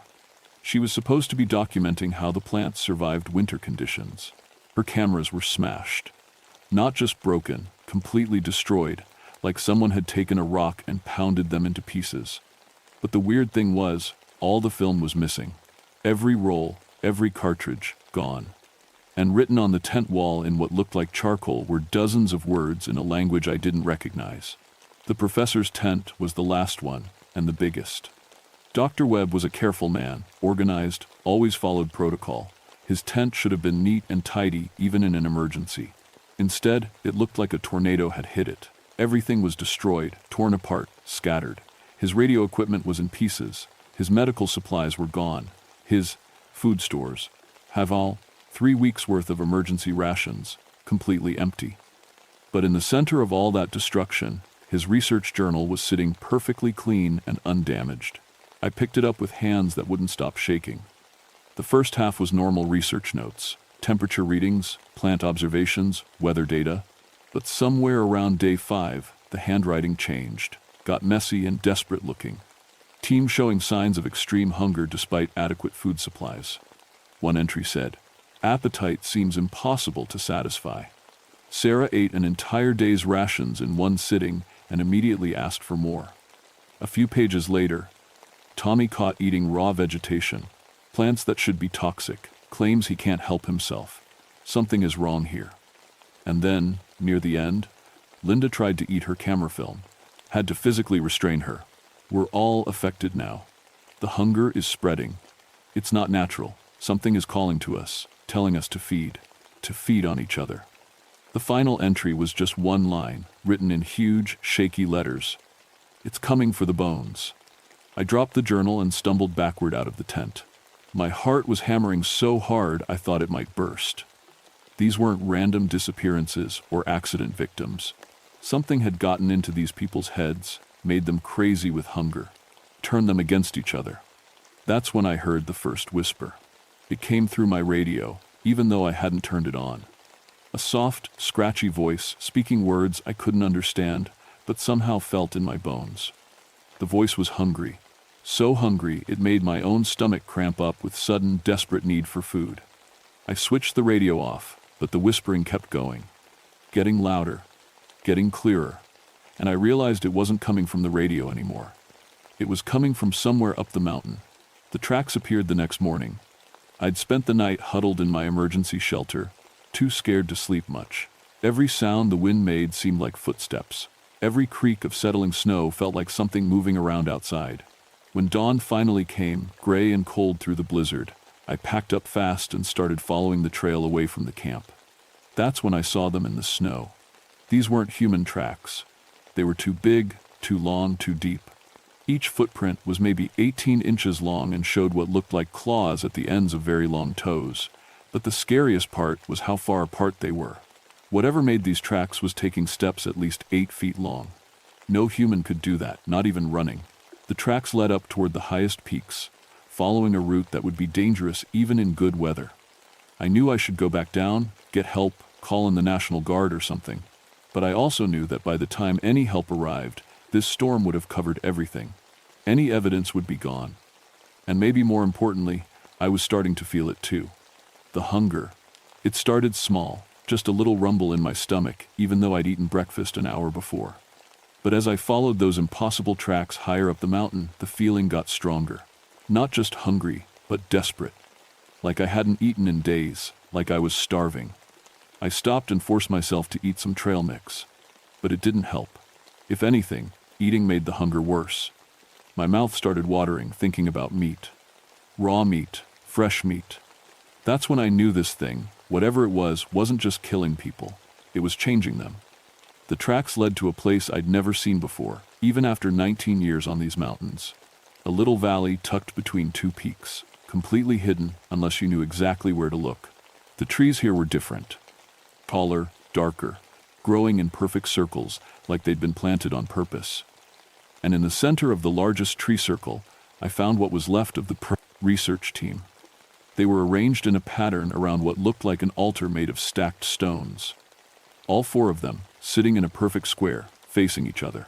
At first I thought they were just bones, picked clean and white. But when I got closer, I could see they weren't completely dead. Not yet. Dr. Webb's eyes followed me as I approached.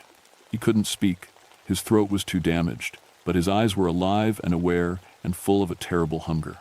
His arms and legs were gone, chewed off clean at the joints, but somehow he was still breathing. Sarah Chen was in even worse shape. Half her face was missing, but she was trying to reach toward Tommy Rodriguez with the stumps of her arms, making little whimpering sounds like a hungry baby. They had eaten each other, piece by piece, bit by bit, but not enough to die. Just enough to feed the thing that was controlling them. The hunger hit me like a physical blow. Suddenly, I wanted nothing more than to join them in that circle, to sit down and start feeding. My mouth was full of saliva and my hands were reaching toward Dr. Webb before I even realized I was moving. That's when I heard the real voice for the first time. "Come," it said, and the words seemed to come from inside my own head. "Sit with them, feed with them. You are so hungry, Catherine Mountainheart. So very, very hungry." The voice was right. I was hungry, hungrier than I'd ever been in my life. Hungry enough to do anything, eat anything, to make the pain stop. I took a step toward the circle, then another. Dr. Webb's eyes got wide and excited. Sarah made a happy little gurgling sound. They wanted me to join them. We could all be hungry together. But something stopped me, a memory of my grandmother's voice, telling me old Cherokee stories about the winter spirits, about things that fed on human need and turned people into monsters, about how the only way to fight them was to remember who you really were. I am Catherine Mountainheart. I am the guardian of this mountain, and I will not feed. I forced myself to step backward, away from the circle. The hunger roared inside me like a living thing, demanding that I go back, that I sit down and feed and be happy forever. Instead, I reached for my grandfather's medicine bundle. The moment my fingers touched the leather pouch, the hungry voice in my head screamed. Not with words, but with pure rage and frustration. The sound was so loud, I fell to my knees, holding my ears. When I looked up, I saw it. The Wendigo stood at the edge of the tree circle, maybe 12 feet tall and thin as a skeleton. Its skin was gray-white like old ice, stretched tight over bones that stuck out at impossible angles. Its arms were too long, its legs were too long, everything about it was stretched and wrong. But the worst part was its face. It looked almost human, except for the mouth. The mouth was full of teeth, not just the front ones, but rows and rows of sharp teeth going all the way back into its throat. And its eyes were completely black, like holes in the world. It was looking right at me with those empty eyes, and I could feel its hunger like cold fingers crawling over my skin. "Mine," it said, and its voice was the sound of winter wind through dead trees. "They are mine. You will be mine." The thing started walking toward me, moving too fast and too smooth, like it was floating just above the snow. Each step it took made the hunger inside me stronger. I had maybe 30 seconds before it reached me. 30 seconds to figure out how to fight something that shouldn't exist. That's when I remembered the rest of my grandmother's stories. The ones about how the old warriors used to cleanse the mountain when the hunger spirits came. I fumbled with my grandfather's medicine bundle, trying to remember the old words, while the Wendigo glided toward me across the snow. My grandmother had made me learn them, and when I was little, said they were important for mountain guardians to know. I'd thought it was just tradition. Turns out tradition exists for good reasons. "Nvi Yelvi," I whispered, the Cherokee words feeling strange on my tongue after so many years. "Anianega Nazgi." The darkness cannot touch the pure heart. The Wendigo stopped moving. Its black eyes got wider, like it was surprised I knew the old language. That gave me enough time to really look at it, to understand what I was facing. This wasn't just some random monster. It was what happened when the hunger got so strong it took over completely. When people gave in to eating each other, they didn't just die, they became something else. Something that could never be satisfied. "You created them," I said, looking at the 4 research team members still arranged in their feeding circle. "You made them so hungry, they started eating each other. And that turned them into, what, baby versions of you?" The Wendigo's mouth opened in what might have been a smile. All those rows of teeth gleamed like ice. "Hunger calls to hunger," it said. "They fed the need. They became the need. Soon you will join them." "No," I said, standing up with the medicine bundle clutched in my hands. I won't. That's when it rushed me. The thing moved faster than anything that size should be able to move. 1 second it was 20 feet away, the next it was right in front of me, those long arms reaching for my throat. I threw myself sideways and rolled, coming up behind one of the big trees. The Wendigo slammed into the tree trunk so hard the whole mountain seemed to shake. Chunks of bark and ice flew everywhere. When it turned around to face me, I could see that its shoulder was bent at a weird angle. But it didn't seem to care about being hurt. "Mine?" it said again. "You smell of the old blood. Mountain Guardian blood. You will taste so much better than the others." It started walking toward me, again, but slower this time. Playing with me. I could feel the hunger rising up inside my chest like a living thing, making me dizzy and weak. I reached into the medicine bundle and pulled out what I was looking for. A small piece of white sage and a piece of flint my grandfather had used for ceremonies. My hands were shaking so bad I could barely hold them. "Maya Yelvi," I said again, louder this time. "Anionega Nazgi, Galvquodiu du Godiv." The darkness cannot touch the pure heart. The cleansing fire burns away evil. The Wendigo hissed and took a step back. "Old words," it spat. "Dead words. The Cherokee are gone from these mountains. Their protection is gone." "I'm still here," I said. "I'm Cherokee. I'm the Mountain Guardian. And you're trespassing." I struck the flint against my belt buckle, trying to get a spark. The sage was old and dry. It should catch fire easy. But my hands were shaking too much, and the Wendigo was getting closer. "Look at them," the creature said, gesturing toward the research team. "See how happy they are? No more worry, no more pain. Only the sweet satisfaction of feeding. You could be like them. You could be free of all the terrible weight of caring for others." For just a second I looked. Dr. Webb was staring at me with those hungry eyes, but there was something else there too. Something that looked almost grateful. Like maybe being turned into a feeding machine was better than being responsible for other people's lives. The hunger surged inside me again, stronger than ever. I could just sit down with them, stop fighting, stop worrying about everyone else, just to feed. The flint slipped out of my hands and fell into the snow. I was reaching toward the feeding circle when I heard my grandmother's voice, clear as if she was standing right next to me. "Catherine Mountainheart, you remember who you are. You are the guardian. You do not feed, you protect." I jerked my hand back and grabbed for the skull. Flint again. This time, the spark caught. The sage burst into flame, filling the air with clean, sharp smoke. The Wendigo screamed. It wasn't just loud, it was the sound of every hungry thing that had ever existed, all crying out at once. The creature staggered backward, clawing at its face like the smoke was burning it. I stood up, holding the burning sage in front of me like a torch. "Galvquodiu du Godvi," I shouted. "Anionega ujidlsdi, neviila usdilv." The cleansing fire burns. The pure ones stand strong. Darkness and hunger cannot touch us. The Wendigo kept backing away, but it wasn't giving up. "You cannot cleanse us all," it snarled. "Every winter, more will come. Every time people grow hungry enough, desperate enough, they will call to us. You cannot guard the mountain forever." "Maybe not forever," I said, walking toward it with the burning sage. "But I can guard it today." I threw the sage directly at the creature's face. The moment the burning plant touched the Wendigo's skin, everything changed. The thing didn't just catch fire, it dissolved, melting like old snow in the spring sun. Its scream got higher and thinner until it was just wind through the trees. In seconds, there was nothing left but a pile of gray ash and the echo of its voice saying, "We will return, when the hunger calls again." The spell over the research team broke all at once.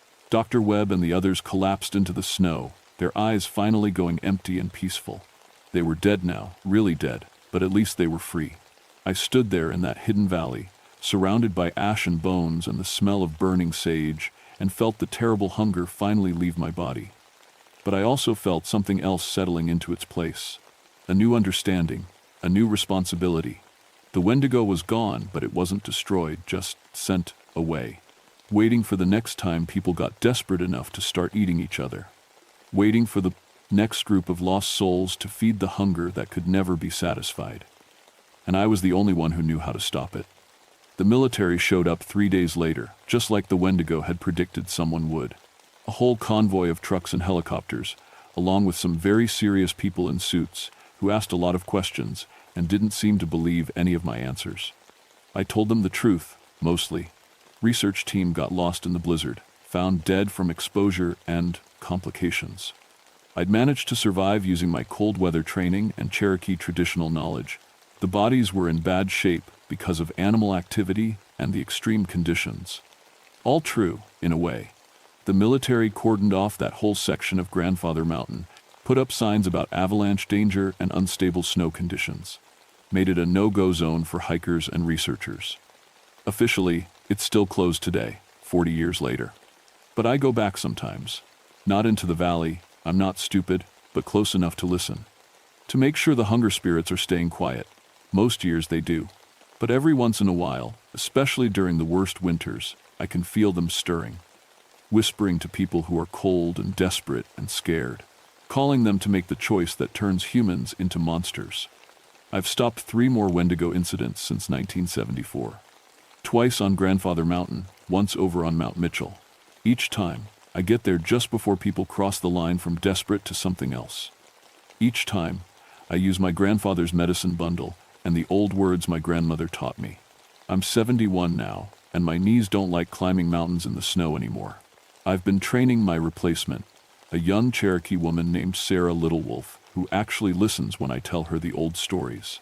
She's learning the words, learning the ceremonies, learning how to recognize the signs when the hunger starts calling. Because it will call. Again. Maybe not this winter, maybe not next winter, but someday. When people get hungry enough, cold enough, desperate enough, they'll start thinking thoughts that shouldn't be thought. And someone will need to be there to stop them before they become something that can never be stopped. The Blue Ridge Mountains are beautiful, peaceful, full of life and wonder. But they're also old, and they remember things that most people have forgotten. They remember what happens when humans give in to their worst hungers. And they need guardians who remember too. People ask me sometimes why I never retired, never moved somewhere warmer and easier. Why I spent my whole life watching over a bunch of rocks and trees and empty trails. The answer is simple. Because the mountains chose me. Because my grandmother's grandmother's grandmother made a promise to keep the old knowledge alive. Because someone has to stand between the hunger and the innocent people who don't know it exists. Because I am Catherine Mountainheart, guardian of the mountain's core. And some promises are more important than comfort. If you ever find yourself hiking in the Blue Ridge during a bad winter, and you start feeling hungrier than you should, hungrier than food can fix, don't ignore it. Get down off the mountain as fast as you can. Call for help. Don't let the whispers convince you that there's an easy solution to your hunger. Because once you start feeding on what you shouldn't feed on, there's no going back. Once you become the hunger, instead of just feeling it, you're not human anymore. And something tells me the next guardian might not be as lucky as I was. The old Cherokee words are dying out. The young people don't want to learn them anymore. They think the old stories are just superstition. Maybe they're right. Maybe I'm just a crazy old woman who spent too many years alone on the mountain. But when the hunger calls again, and it will call again, I hope someone remembers that some superstitions exist for very good reasons. I hope someone is listening. Asterisk. End of recorded testimony. Catherine Mountainheart, Blue Ridge Parkway Service, 2015. File sealed by order of the Department of Interior. Asterisk.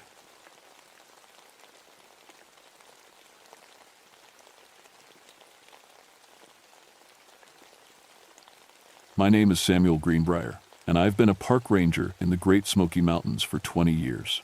Started back in 1949, fresh out of the Army, thinking I knew everything about the wilderness. Boy, was I wrong. See, I grew up on a cattle ranch just outside Gatlinburg. My Cherokee grandmother used to tell me stories about the Iwa, what most folks call the Wampus cat, a giant cat spirit that protected sacred places in these mountains. I always figured it was just something to keep us kids from wandering too far into the deep woods. 20 years of tracking everything from black bears to mountain lions taught me different. I learned to read every print, every broken twig, every scratch on bark. Cherokee hunting traditions passed down from my grandmother, mixed with modern ranger training, made me one of the best trackers in the Park Service. I could follow a day-old trail and tell you what the animal ate for breakfast. That's why what happened at Cataract Falls in August of 1969 shook me so bad. Because everything I knew about tracking, about animals, about what was possible in these mountains, all of it fell apart in 3 terrifying days. The call came in on a Tuesday morning. August heat was already making the air thick as soup, and we'd been dealing with drought conditions for weeks. Made the animals nervous, drove them to water sources they normally avoided. "Sam, we got a situation up at Cataract Falls," Chief Ranger Henderson said, his voice crackling through the radio. "Group of campers came down this morning claiming something attacked their site. Big cat, they said. Want you to check it out." I grabbed my gear, plaster for casting prints, measuring tape, my grandfather's Cherokee tracking tools, and my .30-06 rifle, just in case. The drive up to Cataract Falls takes about an hour on the winding mountain roads, then another hour hiking through old-growth forest to reach the camping area. Cataract Falls sits in one of the most remote sections of the park, 18 miles from Gatlinburg, no roads except logging trails, and steep enough terrain to keep casual hikers away. The falls themselves drop about 60 feet into a deep pool, surrounded by massive rhododendron thickets and towering hemlocks. Cherokee considered it sacred ground, though most folks don't know that. The camping party, a family from Atlanta with 2 teenage kids, met me at the trailhead. They looked shaken, the kind of pale you get when something scares you deep. "Ranger, thank God you're here," the father said. His name was Mitchell, and his hands shook when he lit his cigarette. That thing came right through our camp. Jenny was in the tent when we heard this sound, like a woman screaming, but deeper, angrier. His daughter, maybe 16, had claw marks on her arm. Not deep, but definitely from something big. "It jumped right over our tent," she whispered. "Had to be 6 feet straight up, nothing jumps like that." I examined the marks, 4 parallel scratches, spaced wide. Could have been a bobcat, but the spacing was all wrong. Too big, too far apart. "Did you see what it looked like?" I asked. "Sort of," Mitchell said. "Big as a mountain lion, but different." Eyes glowed yellow in our flashlight, and the way it moved, faster than anything I ever seen. I'd heard stories like this before. City folks come up to the mountains, see a black bear in the dark, and suddenly it's Bigfoot. But something about their terror felt real. Raw. The kind you can't fake. After taking their statements, I followed them back up to the campsite. The hike took us through dense forest, past streams running low from the drought. Everything felt wrong. Too quiet. In 20 years of walking these trails, I'd never heard the woods so silent. No birds singing, no squirrels chattering. Even the insects seemed hushed. When we reached the campsite, I understood why the family was so scared. The camp looked like a tornado had hit it. Tents shredded, but not randomly, deliberately. Coolers torn open and food scattered, but not eaten, just destroyed. Their metal tent poles, thick aluminum, were twisted into spirals. I'd seen bears tear up campsites before, but this was different. More violent, more purposeful. But it was the trees that made my blood run cold. All around the campsite, massive hemlock and oak trees bore claw marks. Not the usual bear scratches you see at shoulder height. These started at 8 feet and went up to 12 feet high. The gouges were 2 inches deep in solid wood, and there were 6 parallel marks instead of the usual 4 or 5. I'd been tracking large predators for 2 decades. I knew every claw pattern, every paw print, every behavioral sign of every big cat and bear in these mountains. This didn't match anything in my experience. After the family headed back to town, I set up my own camp nearby. Professional curiosity, I told myself, had to be some explanation. Maybe an escaped exotic cat from a private collector. Maybe a mutated mountain lion, though I'd never heard of such a thing. As evening fell over Cataract Falls, the silence in the woods grew heavier. I'd brought my tracking dogs, Rex and Belle, but they refused to follow any trail leading away from the destroyed campsite. Rex, who'd track a week-old deer trail through a thunderstorm, wouldn't even sniff the ground where the creature had walked. When I pulled out my compass to mark the direction of the trail, the needle spun wildly before pointing directly toward the deepest part of the forest. Then it stayed locked on that direction, no matter which way I turned. That's when I knew I was dealing with something beyond my 20 years of training. Something my grandmother's stories might have been trying to warn me about after all. I woke up at dawn to the sound of something moving through my camp. Not walking, moving. like water flowing, but with weight behind it. My eyes snapped open, and I lay perfectly still in my sleeping bag, listening. Rex and Belle, sleeping by the dying campfire, weren't making a sound. That scared me more than anything. Those dogs would bark at a falling leaf on a calm night. The movement stopped about 10 feet from my tent. I could feel something watching me. You know that feeling, when the hair on your neck stands up and your body knows it's being hunted, even if your mind hasn't caught up yet. 20 years in these mountains, and I'd never felt anything like it. I reached for my rifle, moving slower than I ever had in my life. The metal felt ice cold, even in the August heat. Outside, the silence stretched on. No birds. No insects. Even the waterfall seemed muted. Then I heard breathing. Deep, controlled, like something big trying to stay quiet. But there was something else in that breath. Intelligence. Purpose. This wasn't an animal following instinct. This was something thinking, planning. The breathing moved around my tent in a perfect circle. I tracked it by sound, my rifle following. Whatever was out there took exactly 24 steps to complete the circle. I counted each one. When it finished, the breathing stopped. I waited another hour before crawling out of my tent. The campsite looked normal. Rex and Belle were still asleep, though that was strange in itself. They usually woke up when I did. I checked around my tent for prints. Found them about 6 feet out, forming a perfect circle around where I'd slept. The prints were unlike anything I'd ever seen. Cat-like, but wrong. Too big, nearly 7 inches long and 5 inches wide. But it was the toes that made my hands shake. 6 of them. 6 distinct toe marks, each ending in a claw impression that sank an inch into the hard-packed dirt. I'd studied every track guide, every animal identification manual the Park Service had. Cats have 5 toes on their front paws, 4 on the back. Dogs have 4 on both. Nothing in North America has 6-toed paws. Nothing natural, anyway. I made plaster casts of the clearest prints, my hands moving automatically while my mind raced. The stride length was impossible, nearly 8 feet between prints. No cat could cover that much ground in a single step, not unless it was moving faster than any animal should be able to move. Following the trail led me away from Cataract Falls, deeper into the old-growth forest where tourists never went. The prints were easy to follow at first. The creature had left deep impressions in every patch of soft earth. But after about a quarter mile, something strange happened. The prints started getting lighter, shallower, like whatever made them was getting lighter as it moved. After half a mile, they disappeared completely. Not faded away. Disappeared. One moment there was a clear 6-toed print in soft creek mud. The next moment, nothing. I searched in widening circles for 2 hours. Found deer tracks, bear scat, bird scratches in the dirt. But the trail I'd been following just ended. Like whatever made those prints had stepped out of the physical world. I was crouched by the creek, staring at that last print when I heard the scream.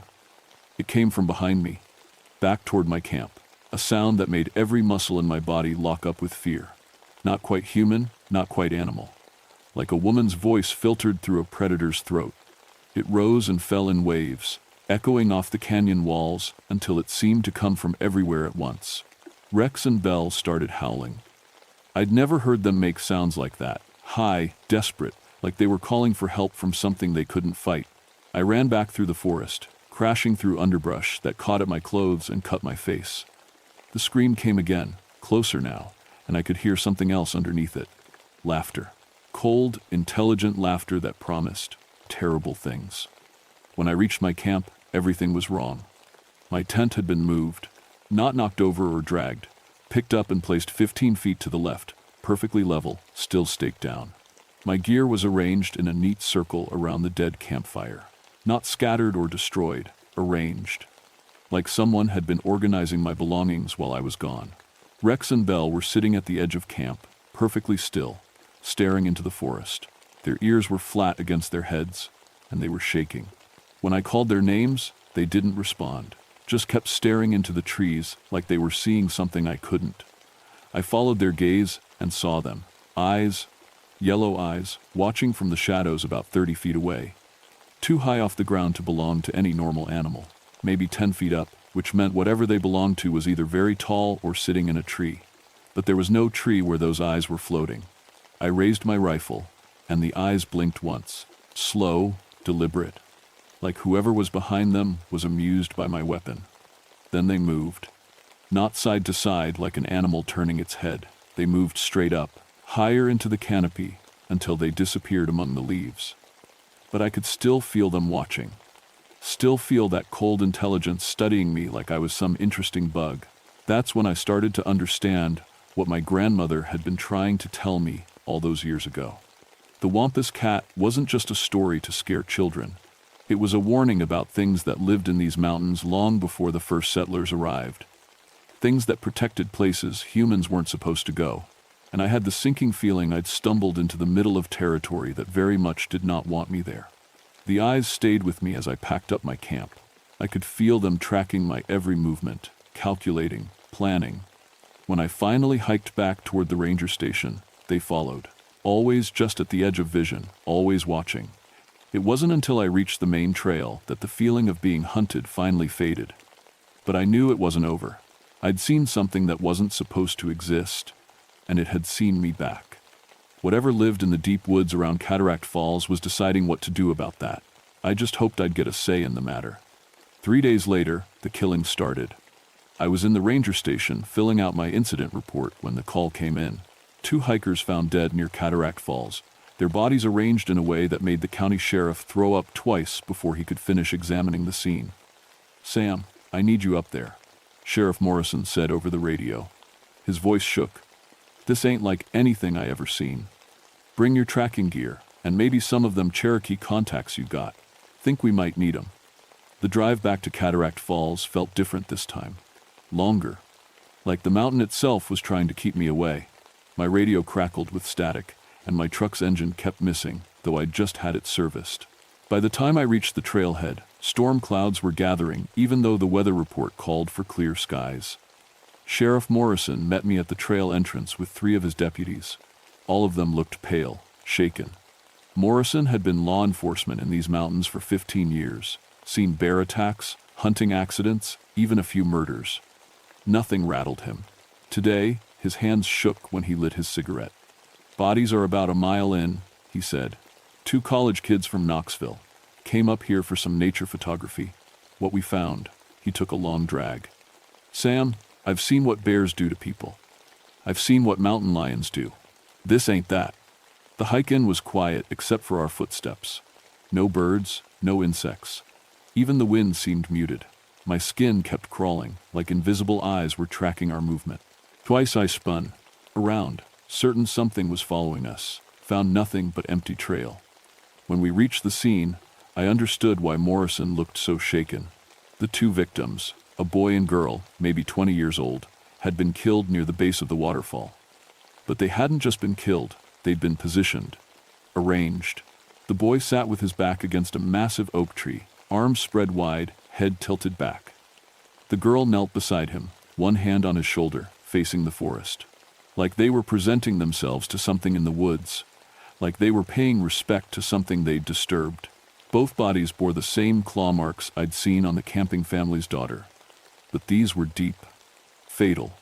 4 parallel gashes across the throat, space too wide for any known predator.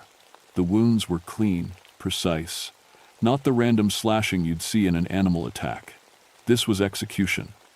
"Look at their faces," Morrison whispered. I looked, then wished I hadn't. Both victims' eyes were wide open, but not with fear. With recognition. Like in their final moments, they'd seen something that answered a question they'd been carrying their whole lives. Around the bodies, the ground was covered with 6-toed prints. Hundreds of them, forming intricate patterns that looked almost like writing.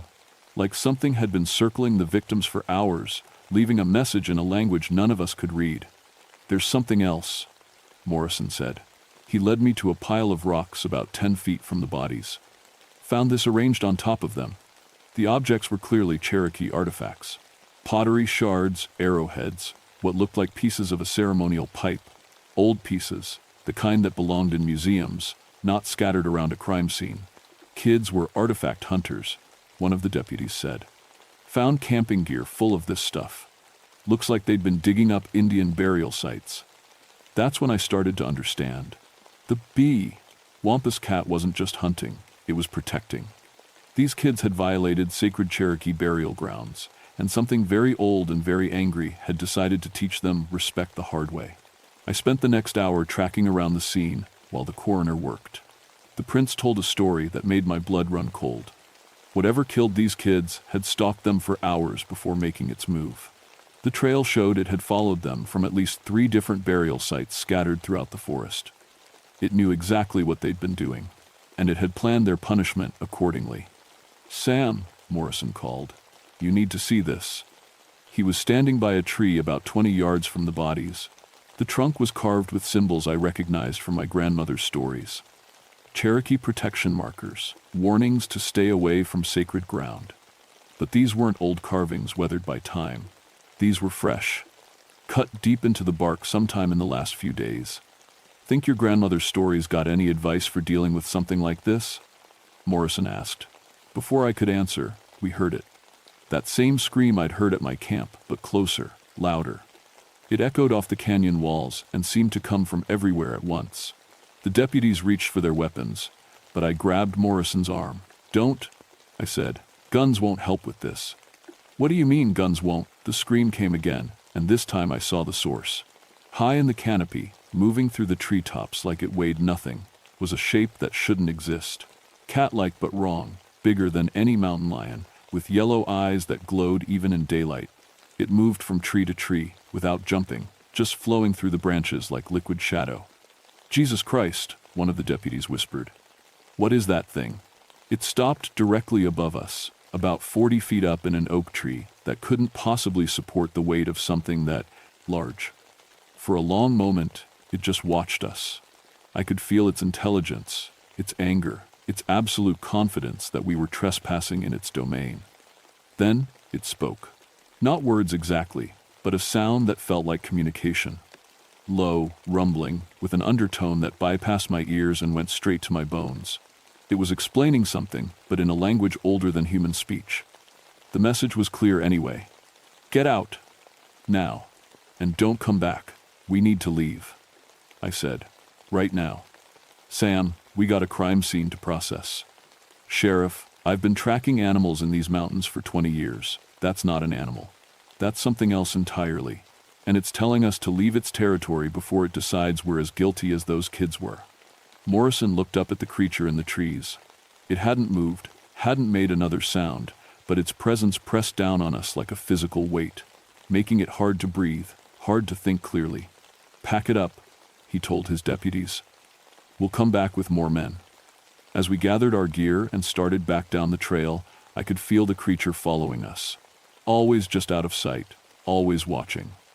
The pressure didn't ease until we reached the main trail, and even then I felt like we were being escorted out rather than leaving on our own. When we reached our vehicles, Morrison grabbed my arm. "Sam, what are we dealing with here? Really?" I thought about my grandmother's stories. About Cherokee warnings that had been passed down for generations. About guardian spirits that protected sacred places from those who would disturb them. "Something that's been in these mountains a lot longer than we have," I said. "Something that takes protecting Cherokee burial grounds very seriously. Can it be stopped?" I looked back toward the forest, toward Cataract Falls and the deep woods where something ancient and angry was making sure the dead stayed properly honored. "Sheriff, I don't think stopping it is the point. I think learning to respect what it's protecting might be our only option." That night, alone in my cabin, I called my grandmother's sister in Cherokee, told her what I'd seen, what I thought we were dealing with. She listened in silence, then spoke in Cherokee for several minutes. When she switched back to English, her voice was grim. "Samuel, the Iwa has awakened. Someone has disturbed too many sacred places, taken too many sacred objects. It will not rest until the balance is restored." How do we restore the balance? The artifacts must be returned to where they belong, and the one who took them must make proper amends. If they cannot, the Iwa will continue to hunt until justice is done. I thought about the 2 dead college students, positioned like they were paying eternal respect to the sacred ground they'd violated. And if more people keep disturbing burial sites? My great-aunt was quiet for a long moment. When she spoke again, her voice carried the weight of centuries. "Then there will be more lessons taught. The Iwa is patient, Samuel. It has waited in the deep places for many years, but its patience is not limitless. After I hung up, I sat on my porch looking toward the mountains where something ancient was stirring. In the distance, I could hear sounds that had no business in the modern world.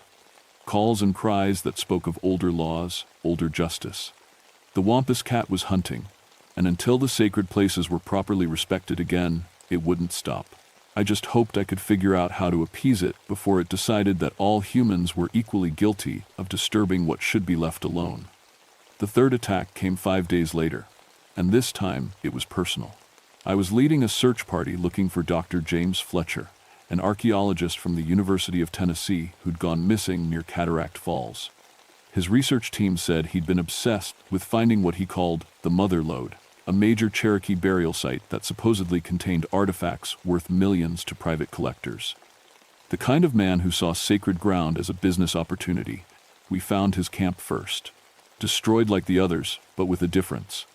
This time, the creature had left a message that even I could understand. Every piece of Fletcher's excavation equipment had been gathered into a pile and systematically destroyed. Shovels bent into pretzels, metal detectors crushed flat, electronic gear smashed beyond recognition, but his notebooks were untouched, spread open around the pile like someone had been reading them. "Sam," called Deputy Richards from across the clearing. "You need to see this." Fletcher's body was arranged at the base of a massive oak tree, positioned in a sitting meditation pose facing the forest. His hands were folded in his lap, holding something. When I got closer, I saw what it was. Every Cherokee artifact he'd stolen, pottery, arrowheads, pieces of ceremonial tools, all of it carefully placed in his arms like he was making an offering. And around the tree, carved deep into the bark, were fresh Cherokee symbols. My great-aunt had taught me enough to recognize some of them. Warning, judgment, balance restored. "Jesus, what kind of animal does this?" Richards asked. "It's not an animal," I said, studying the scene. "It's a guardian, and it's trying to teach us something." That's when I heard my name being called. Not from the search party, from the forest. A voice that sounded like wind through old trees, like water running over ancient stones. Speaking English, but with an accent older than the mountains themselves. "Samuel Greenbrier, come alone." The other men heard it too. I could see the fear in their faces, the way their hands moved toward their weapons. But I knew guns wouldn't help here. This was about more than self-defense. "Stay here," I told. "Don't follow me, no matter what you hear." I walked into the forest following the voice, my grandmother's Cherokee prayer beads in my pocket and her words in my memory. The trees closed around me, and the normal sounds of the forest faded to nothing. Even my footsteps seemed muted, like the earth itself was holding its breath. The voice led me deeper into the woods, to a place I'd never seen before despite 20 years of hiking these trails. A circular clearing surrounded by the largest trees I'd ever seen in the Smokies. Ancient oaks and hemlocks that must have been growing when the Cherokee first came to these mountains. In the center of the clearing was a pile of stones arranged in a perfect spiral. Cherokee burial markers, older than anything I'd seen in museums. This was the sacred site Fletcher had been looking for. The Mother Lode. And sitting beside it, no longer trying to hide, was the Wampus cat. It was bigger than I'd imagined. 8 feet long from nose to tail, with muscles that moved like liquid under tawny fur, marked with patterns that seemed to shift in the dappled sunlight. 6-toed paws the size of dinner plates, each claw as long as my finger, but it was the eyes that held me frozen in place. Yellow eyes filled with intelligence older than human civilization. Eyes that had watched the Cherokee build their first settlements, had seen the first European explorers, had witnessed the Trail of Tears and the centuries of desecration that followed. Eyes that judged me and found me. Interesting. When it spoke, the voice came from everywhere and nowhere, vibrating through my bones rather than my ears. "Samuel Greenbrier, grandson of Ayanna Greenbrier, who knew the old ways. You carry her blood, her respect for sacred things." I couldn't speak, could barely breathe. The presence of this creature pressed against my mind like a physical weight, ancient and vast and utterly alien to human understanding. Your people. They have forgotten the laws. They dig up the bones of my charges, scatter sacred objects like trinkets. They turn burial grounds into shopping opportunities. The Wampus cat rose to its feet, and I realized it was even larger than I'd thought. When it stood, its head was level with mine, and I could see the intelligence burning behind those impossible eyes. I have been patient. I have given warnings. But patience has limits, even for guardians. What do you want? I managed to whisper. Justice, balance, respect for what your ancestors promised to honor. It moved closer, and I could feel the heat radiating from its body, smell the scent of deep forest and ancient earth. The stolen artifacts must be returned. The disturbed graves must be restored. And someone must ensure it never happens again. How? I'm just a park ranger. I can't control what people do. The creature's eyes seemed to look right through me, seeing something I couldn't understand. You carry the old blood. You know the sacred places. You could become what Fletcher and his kind feared most. What's that? A guardian, like me. The words hit me like a physical blow. You want me to protect what remains, watch over the sacred sites, ensure the balance is maintained. The wampus cat moved around me in a slow circle, and I could feel its power washing over me like a tide. Those who disturb sacred ground would learn to fear you as they have learned to fear me. And if I refuse, then I continue my work alone, but your people multiply, and their greed grows stronger. Eventually, I will be forced to protect these mountains by methods your kind would find unpleasant. I thought about Fletcher, about the 2 college students, about all the amateur archaeologists and treasure hunters who saw Cherokee burial sites as opportunities rather than sacred ground. What would I have to do? Accept the mark, become something more than human. In return, you would know when sacred sites are being disturbed. You would have the power to stop those who would desecrate them, and you would live long enough to ensure the old laws are remembered. The choice seemed impossible. Remain human and watch as more sacred sites were destroyed, more artifacts stolen, more ancient burials scattered to the winds. Or accept transformation into something like the creature before me, become a guardian myself.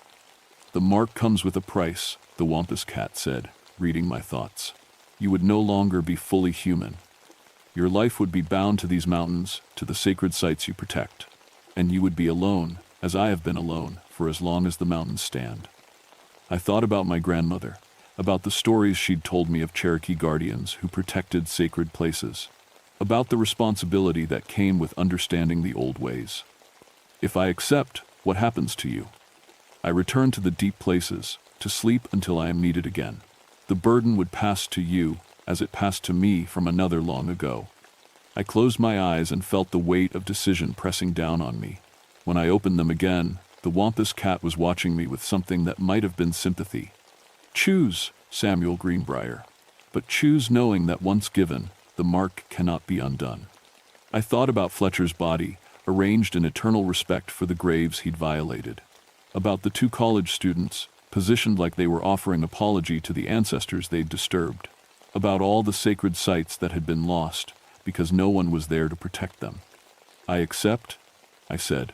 The wampus cat nodded once, then placed one massive paw on my chest. Pain shot through me like lightning, and I felt something fundamental change in my body, my mind, my very soul. The world suddenly became bigger, more complex. I could sense every living thing in the forest, could feel the pulse of the earth itself beneath my feet.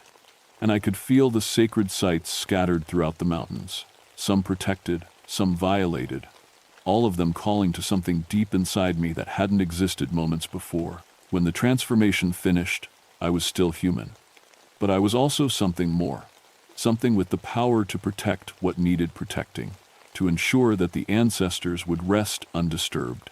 The wampus cat stepped back, and I could see approval in its ancient eyes. It is done. The burden passes. Guard them well, Samuel Greenbrier. Then it turned and walked into the forest, fading like mist until only the memory of yellow eyes remained. I stood alone in the sacred clearing, feeling power coursing through my veins and responsibility settling on my shoulders like a heavy cloak. In the distance, I could hear the search party calling my name. Time to go back to the world of humans. Time to begin my new work as a guardian. I returned to the search party 3 hours later, though it felt like days had passed in that sacred clearing. The other men were relieved to see me, but I could tell they sensed something different. The way they looked at me, spoke to me. like they were talking to a stranger wearing Sam Greenbrier's face. They weren't wrong. "Find anything out there?" Deputy Richards asked. "Just more forest," I said. But even as the words left my mouth, I could feel the lie burning in my throat. Everything was different now. I could sense things I'd never noticed before.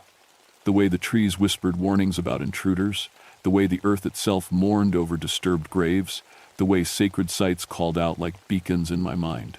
We processed Fletcher's death as another animal attack. Officially, that's what it was. A large predator of unknown species, possibly an escaped exotic cat, was responsible for 3 deaths in the Cataract Falls area.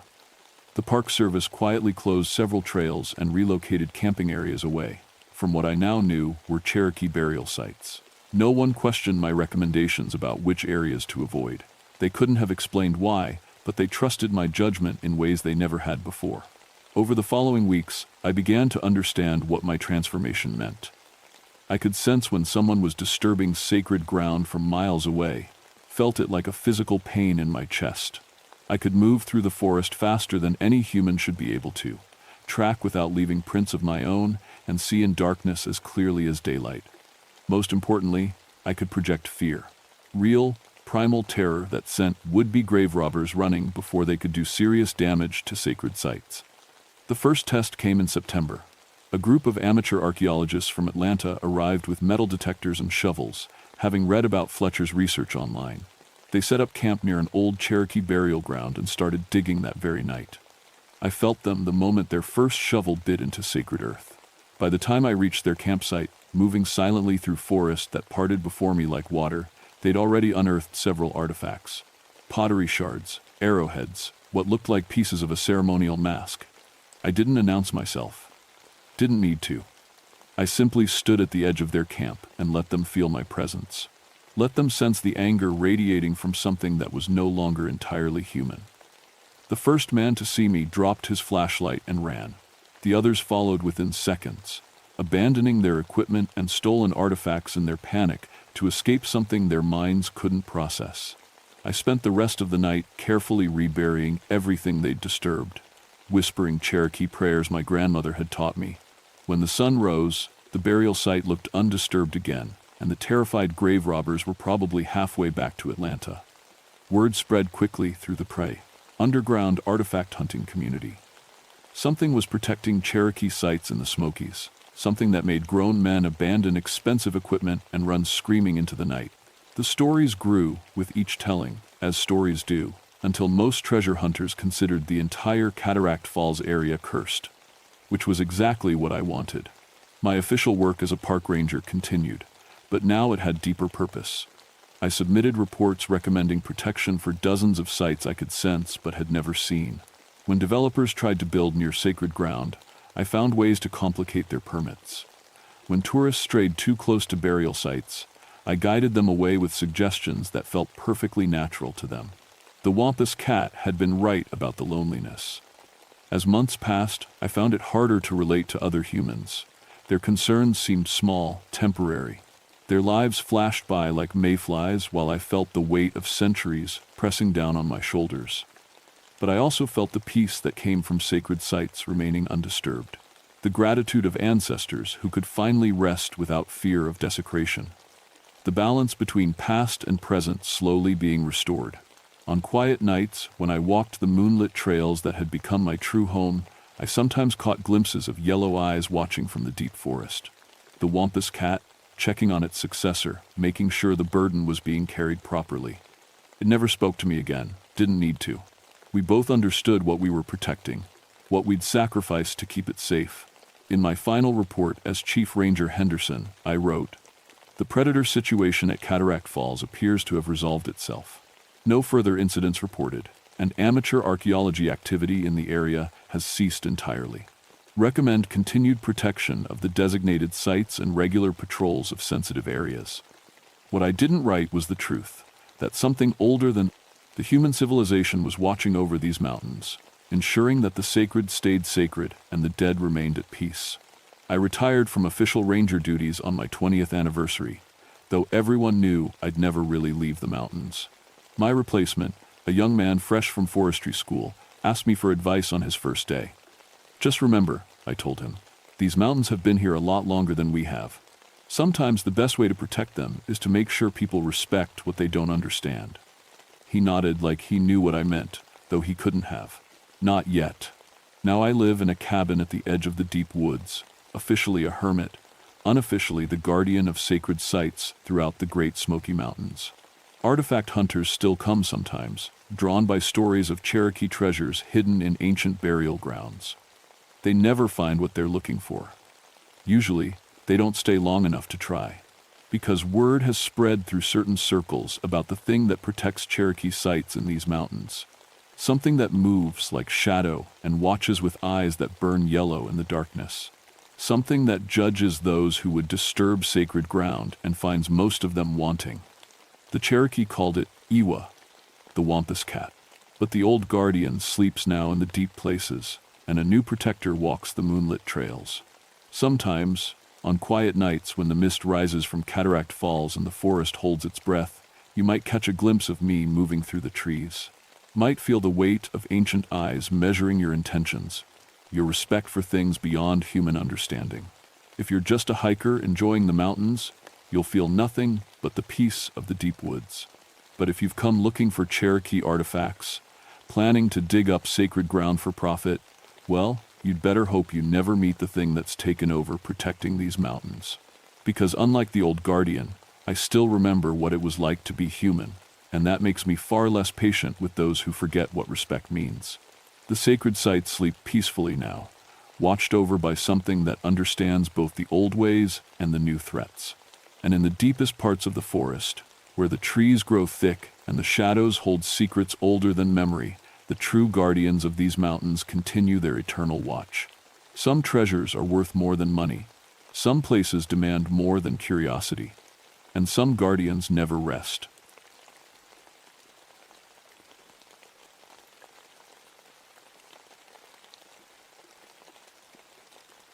My name is Nathan Wolfhart, and I've been a park ranger in Jefferson National Forest for 18 years now.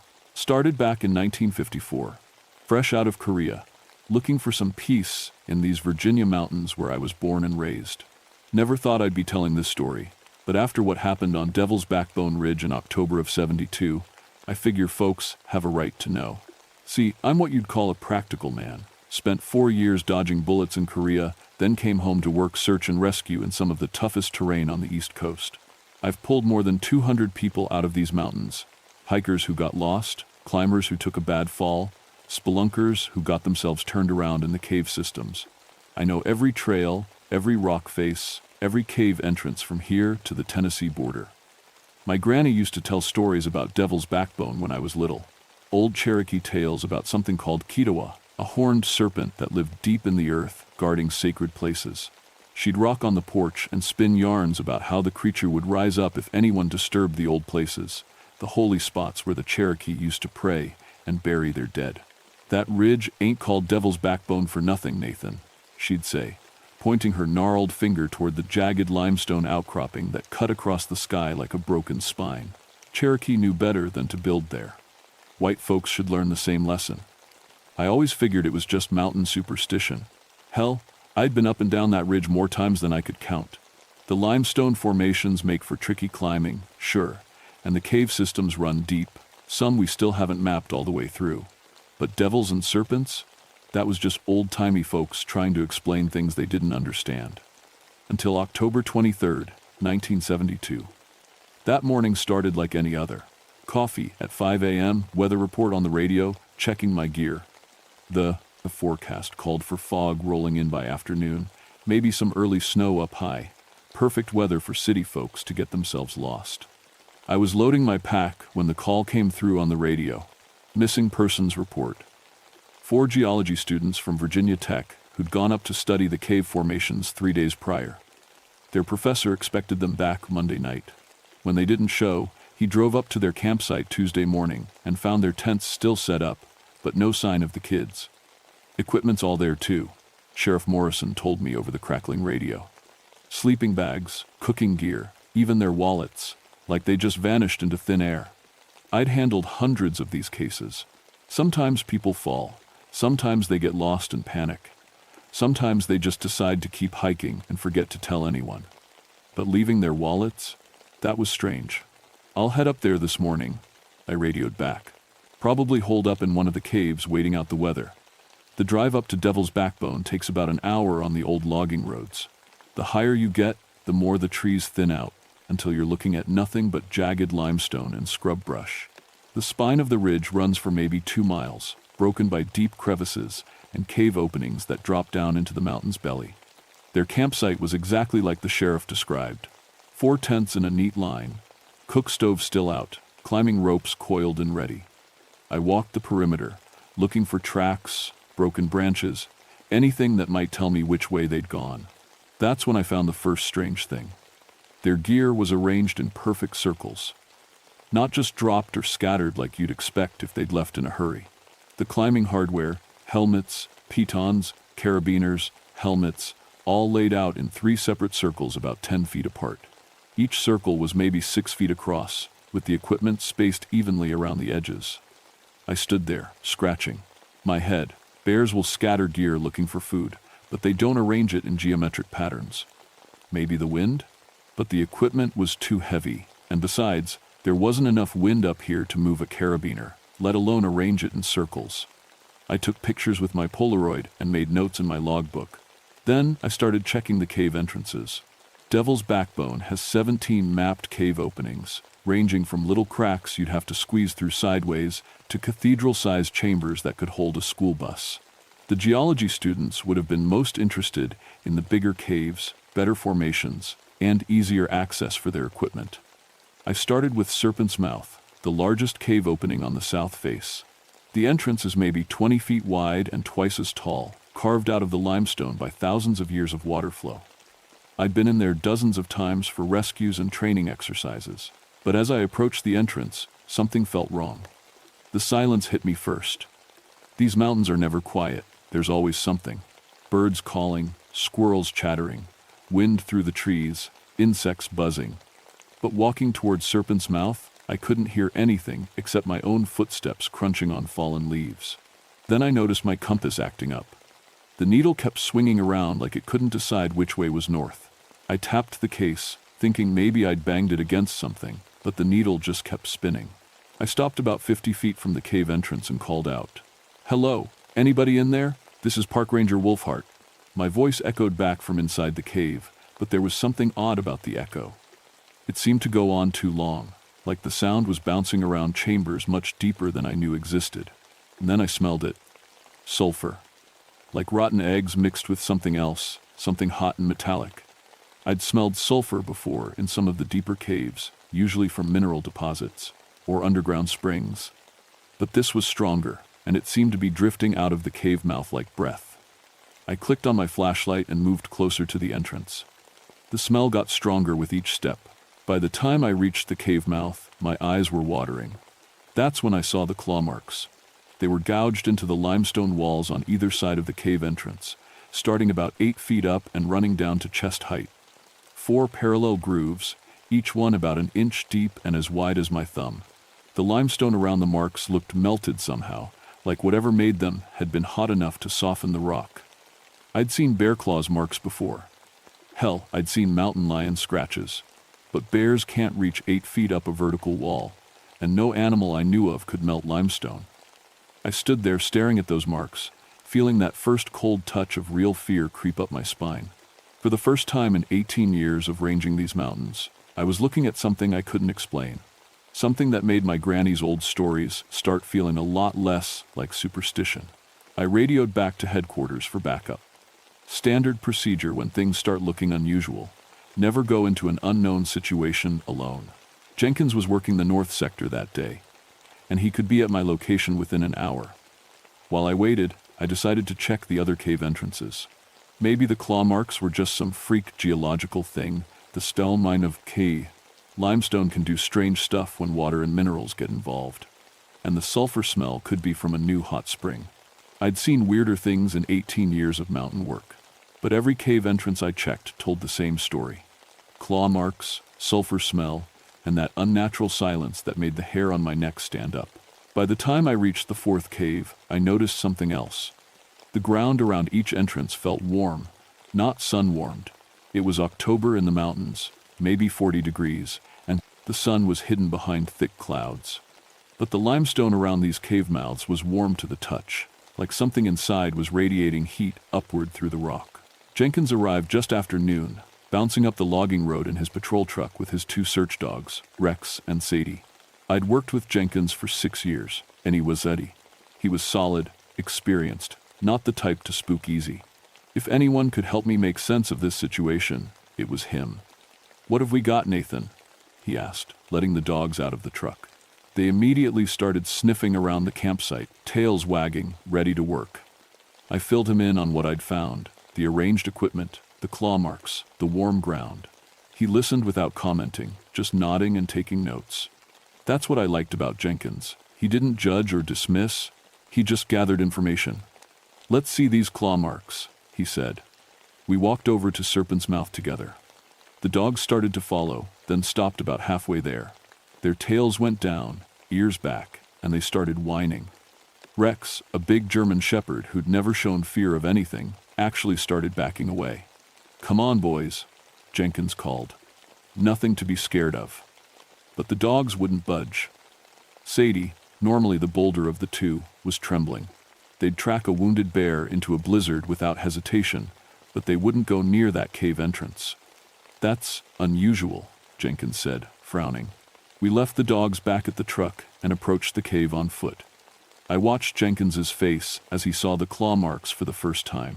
His expression went from curious to confused to worried in about 3 seconds. "What the hell made these?" he muttered, running his fingers along one of the grooves. "I was hoping you could tell me." He pulled out his measuring tape and documented the marks, 8.5 feet from the ground to the top of the highest groove. 4 parallel scratches, each one 14 inches long. The spacing between them suggested something with claws the size of railroad spikes. "Bears can't reach this high," he said. "And even if they could, their claws aren't big enough to make marks like this." That's what I figured. Jenkins stepped closer to the cave entrance and immediately started coughing. "Jesus, what's that smell?" "Sulfur. Gets stronger the closer you get to the opening." We both clicked on our flashlights and peered into the cave. The main chamber stretched back about 50 feet before splitting into multiple passages. Our lights showed the usual limestone formations: BOK, stalactites, flowstone, the occasional bat sleeping on the ceiling. Nothing unusual, except for the temperature. "You feel that?" Jenkins asked. I nodded. The air coming out of the cave was warm, maybe 70 degrees. In October, most caves would be cooling down, matching the outside temperature. This felt like a summer day. "Must be a thermal spring down there somewhere," I said. But even as I said it, I didn't believe it. I'd been in caves with hot springs before. This felt different. The air wasn't humid like it would be near water. It was dry and hot, like standing near a furnace.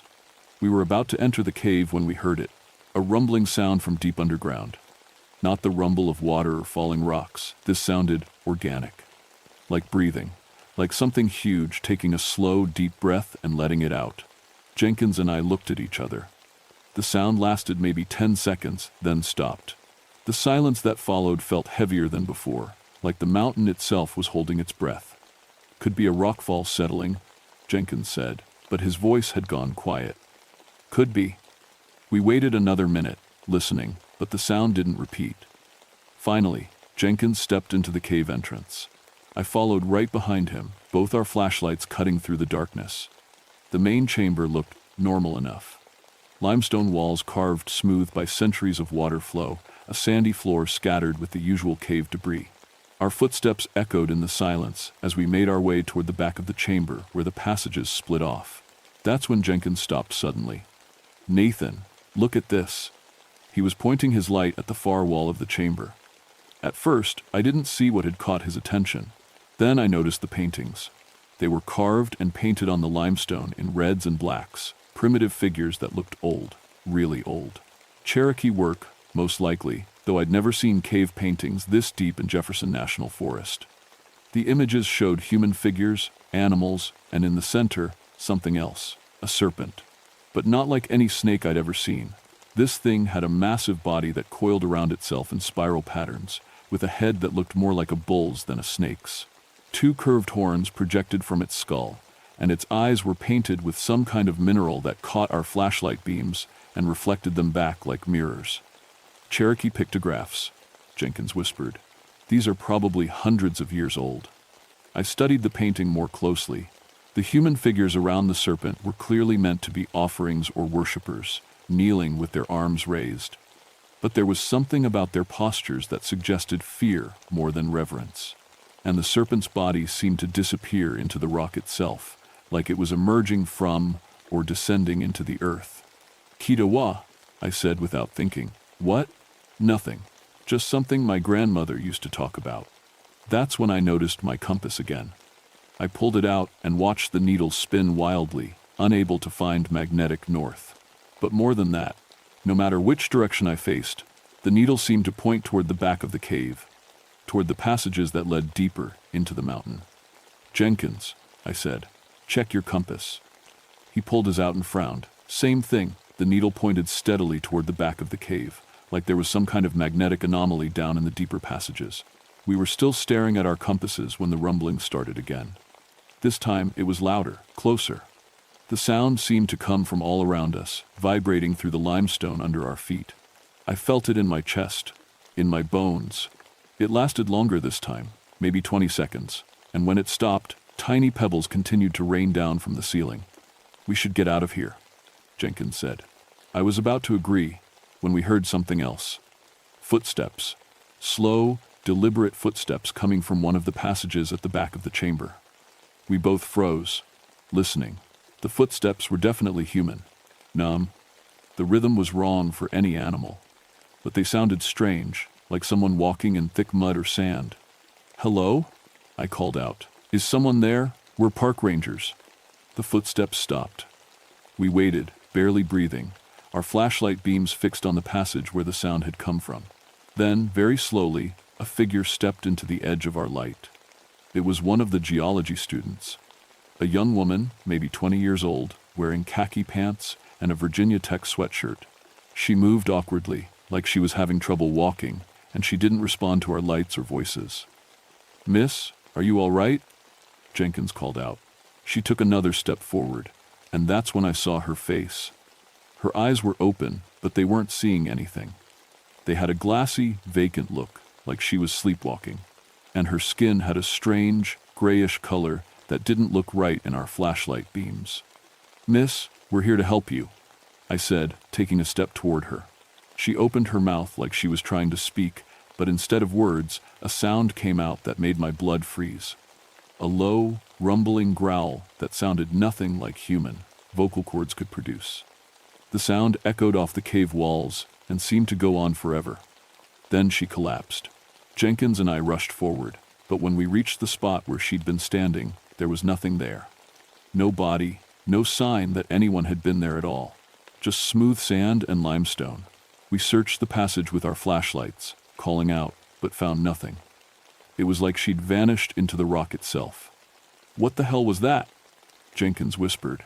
I didn't have an answer, but as we stood there in the darkness, I could feel something watching us from deeper in the cave.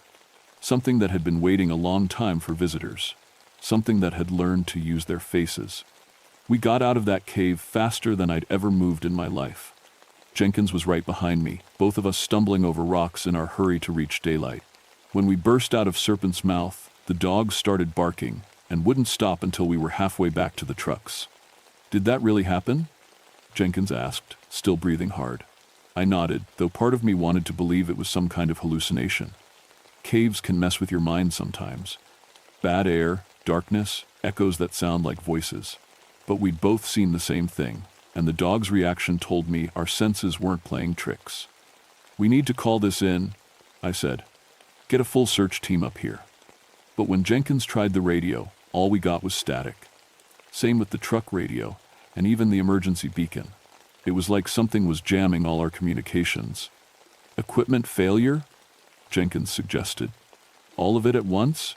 We were standing there trying to figure out our next move when we heard voices coming from the direction of another cave opening, Devil's Throat, about a quarter mile south along the ridge. Young voices, laughing and talking like they didn't have a care in the world. "More hikers," Jenkins said. "We need to warn them off." We grabbed our gear and headed toward the sounds. Devil's Throat is one of the smaller cave entrances, just big enough for a person to squeeze through if they're determined. Not the kind of place experienced cavers would usually bother with, but college kids will try anything. As we got closer, I could make out distinct voices. 2 males, 1 female. They sounded happy, excited, like they were having the adventure of their lives. "Hello," I called out when we were about 50 yards away. "Park Service, we need to talk to you." The voices stopped immediately. We reached Devil's Throat and found fresh footprints in the soft earth around the entrance, along with some gear, water bottles, a coil of rope, and a backpack with Brad Morrison written on the name tag in black marker. "They went inside," Jenkins said, studying the tracks. I knelt down and put my hand near the cave entrance. Same thing as before.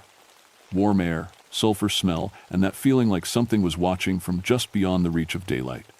"We can't leave them in there," I said. Jenkins nodded, though I could tell he didn't like the idea any more than I did. Devil's Throat starts narrow. You have to crawl for the first 20 feet, then opens up into a chamber about the size of a living room. From there, it connects to the main cave system through a series of tight passages that eventually link up with Serpent's Mouth and the other larger caves. We squeezed through the entrance passage and emerged into the main chamber. Our flashlight beams swept across limestone walls and sandy floor, looking for any sign of the 3 people we'd heard. "Hey," Jenkins shouted. "Is anybody in here? We're park rangers." His voice echoed through the chamber and down the connecting passages. We waited, listening, but got no response. That's when I noticed the footprints. They led across the sandy floor toward one of the back passages, but they looked wrong. The prints started out normal. Boot treads, tennis shoe patterns, the kind of marks you'd expect from 3 college students. But as they progressed across the chamber, they seemed to change. The stride length got longer. The prints got deeper, like whoever was making them was getting heavier with each step. And near the passage entrance, the prints didn't look human anymore. They looked like claws.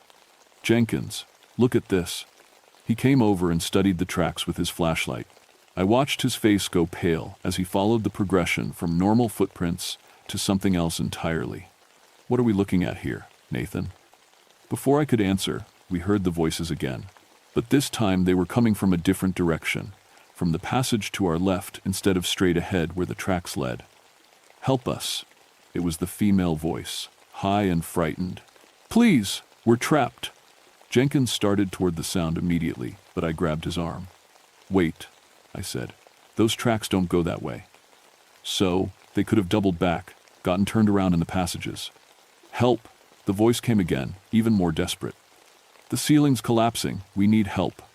Every instinct I had as a search and rescue specialist was screaming at me to go help them.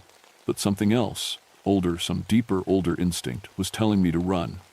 "Please, Brad's hurt. He's bleeding." Jenkins pulled free from my grip. "I can't listen to this, Nathan. Even if something weird is going on, there are still people in trouble." He headed toward the voice, and I had no choice but to follow. The passage was narrow, forcing us to move single file with Jenkins in the lead. Our flashlight beams danced across limestone walls that seemed to press closer together the further we went.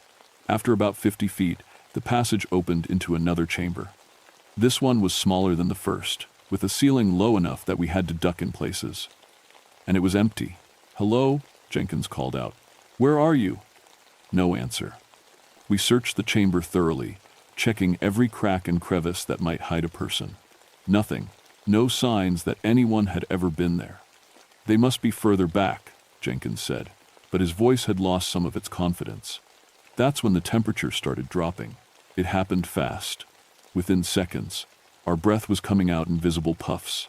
The warm air that had been flowing out of the caves was gone, replaced by a cold that seemed to seep right through our clothes and into our bones. And then we heard something that made us both freeze. Humming. Someone was humming a tune I didn't recognize, a slow, sad melody that echoed through the passages around us. It seemed to come from everywhere at once, like the cave walls themselves were singing. "That's not human," Jenkins whispered. The humming stopped. In the silence that followed, we heard footsteps. Not the heavy, dragging steps we'd heard in Serpent's Mouth, but light, quick footsteps like a child running. They seemed to circle around us, coming from one passage, then another, then fading away, only to start up again from a completely different direction. "We're getting out of here," I said. "Now." We turned back toward the entrance passage, but our flashlight beams revealed something that made my heart stop. The passage was blocked, not by a cave-in or fallen rocks. It was blocked by a wall of what looked like limestone, but limestone that was smooth and wet, like it had just formed. And in the surface of that fresh rock, I could see shapes pressed into it like fossils, human shapes.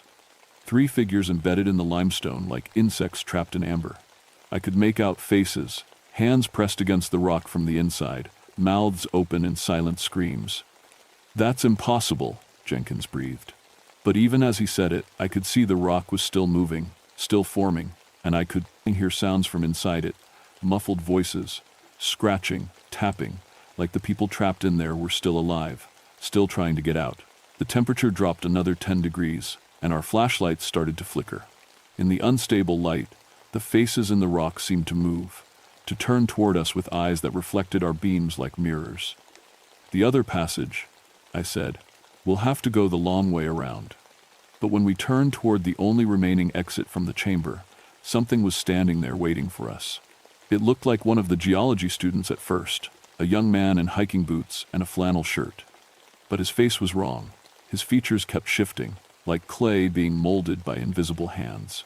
His eyes were holes filled with golden light, and when he smiled, I could see rows of teeth that belonged in a snake's mouth, not a human's. "Looking for something?" he asked, and his voice was like the rumbling we'd heard earlier, like the sound of rocks grinding together deep underground.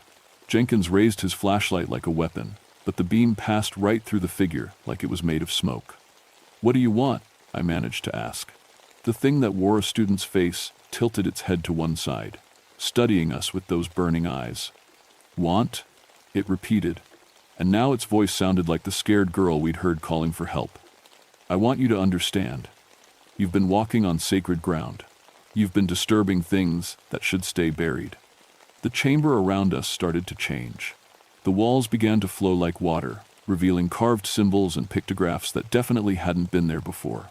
The same serpent from Serpent's Mouth, but now the paintings seemed to move in our flickering light, the great horned head turning to look at us directly.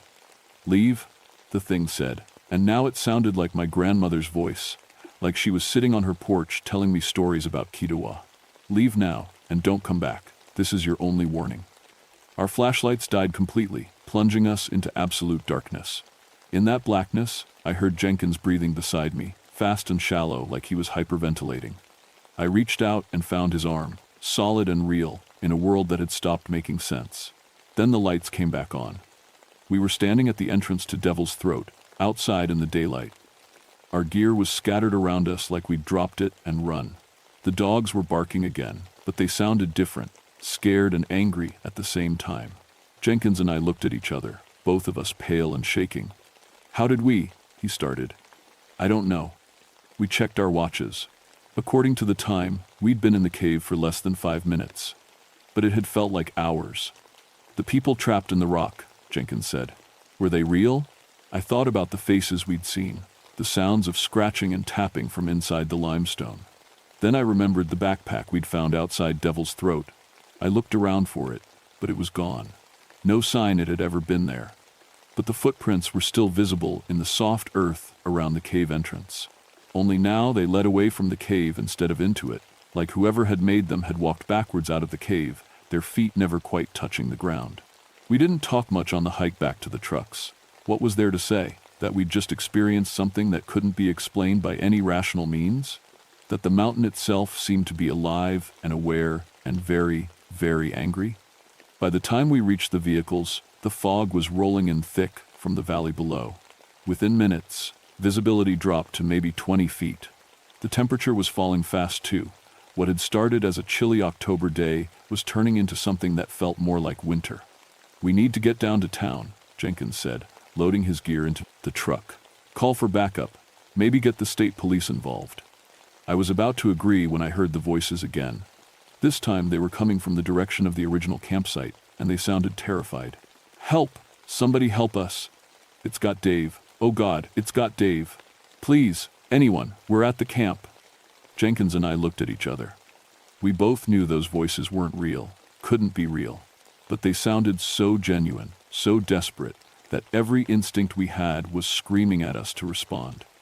It's trying to get us back up there, I said. Yeah.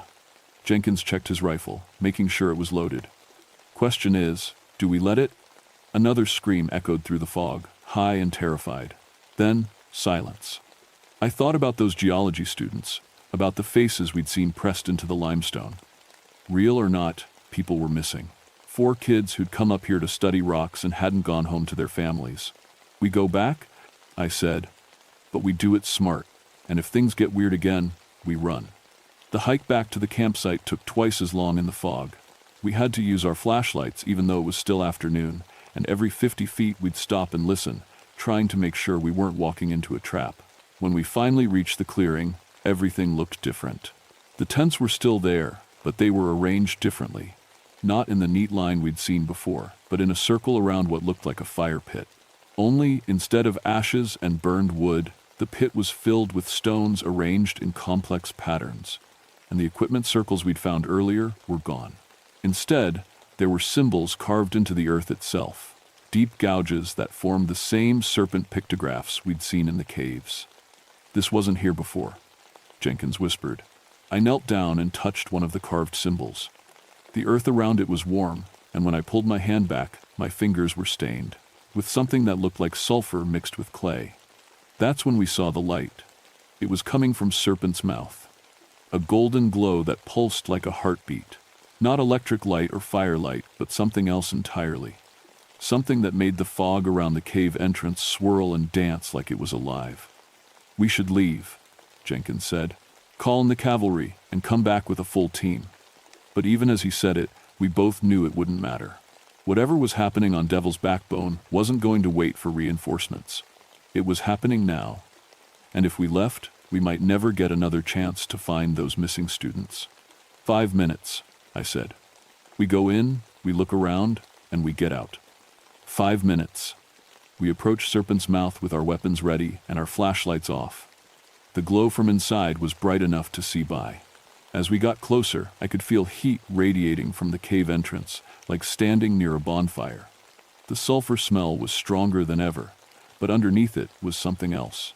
Something organic and alive, like the musk of a large animal. We reached the cave mouth and peered inside. The main chamber had changed completely. Where before there had been sandy floor and limestone walls, now there were carved steps leading down into a vast space that definitely hadn't existed before. The walls were covered in pictographs that seemed to move in the golden light, and the ceiling had opened up to reveal a dome that stretched up into darkness. And at the center of it all, coiled around a raised platform of carved stone, was Kitoa. It was exactly like my grandmother had described, and nothing like I'd ever imagined. 40 feet of serpentine body covered in scales that looked like black glass, reflecting the golden light and patterns that hurt to look at directly. The head was massive, bull-like, with curved horns that gleamed like polished bone and eyes that burned with their own inner fire. And arranged around the platform, kneeling in positions of worship or terror, were the 4 geology students. They were alive, but changed. Their skin had the same grayish color we'd seen on the girl in the cave, and their eyes reflected the golden light like mirrors. They moved in perfect unison, swaying back and forth in time with the creature's breathing. Jesus Christ, Jenkins breathed. The great serpent's head turned toward us, and I felt the weight of its attention like a physical force. When it spoke, its voice came from everywhere at once. The walls, the floor, the air itself. You have returned, it said, and its voice was like the sound of continents shifting. Despite my warning, I tried to speak, but my throat had gone completely dry. Jenkins raised his rifle, but his hands were shaking so badly he couldn't aim. They disturbed the deep places. Kitoa continued, gesturing toward the students with one massive coil. They broke seals that have held for centuries. They woke me from the earth's embrace. The creature's eyes fixed on mine, and suddenly I could see everything. The history of this place, the Cherokee ceremonies that had once been held here, the careful rituals that had kept the ancient guardian sleeping deep in the mountain's heart. and the slow erosion of those protections as white settlers moved in, as the old ways were forgotten, as people stopped believing in the things that lived beneath the world. Your people have short memories, the serpent said. You build on sacred ground and wonder why the earth shakes. You drill into the mountain's bones and act surprised when something fights back. What do you want? I managed to ask. I want to sleep, Kitawa replied. I want to return to the deep places and dream until the next age. But first, there must be guardians. There must be those who remember, who keep the warnings alive. The 4 students stood up in perfect unison and turned to face us. Their faces were serene, peaceful, but their eyes were empty of everything that had made them human. They will stay, the creature said. They will become part of the mountain, part of the stone itself. And you will carry the warning back to your people. You will tell them that some places are not meant for the living. The chamber began to shake, and I could feel the mountain itself moving around us. Rocks started falling from the ceiling, and the golden light began to fade. Choose, Kitawa said, its voice now barely a whisper. Stay and join them in eternal watch, or go and spread the word. But choose quickly. The door closes soon. Jenkins grabbed my arm. Nathan, we have to go. But I was thinking about my grandmother, about the stories she'd told me on summer evenings, about respect for the old places, the sacred places, the things that were older and wiser than human understanding. I reached into my pocket and pulled out something I'd carried for 18 years. A small pouch of tobacco my grandmother had given me before she died.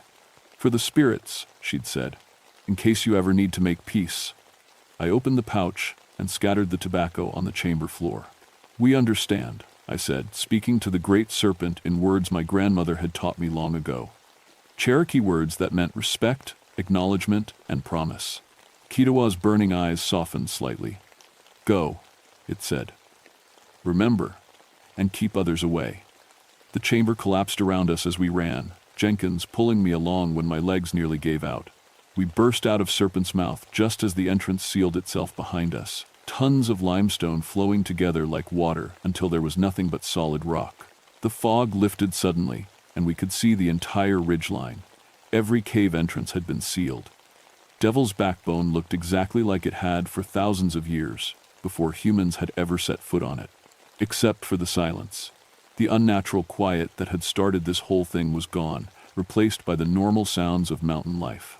Birds calling, wind through the trees, the distant sound of water flowing somewhere down in the valley.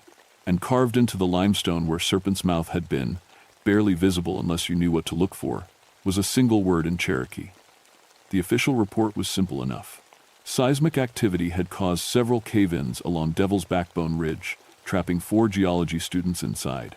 The caves were deemed too unstable for rescue operations, and the area was permanently closed to the public.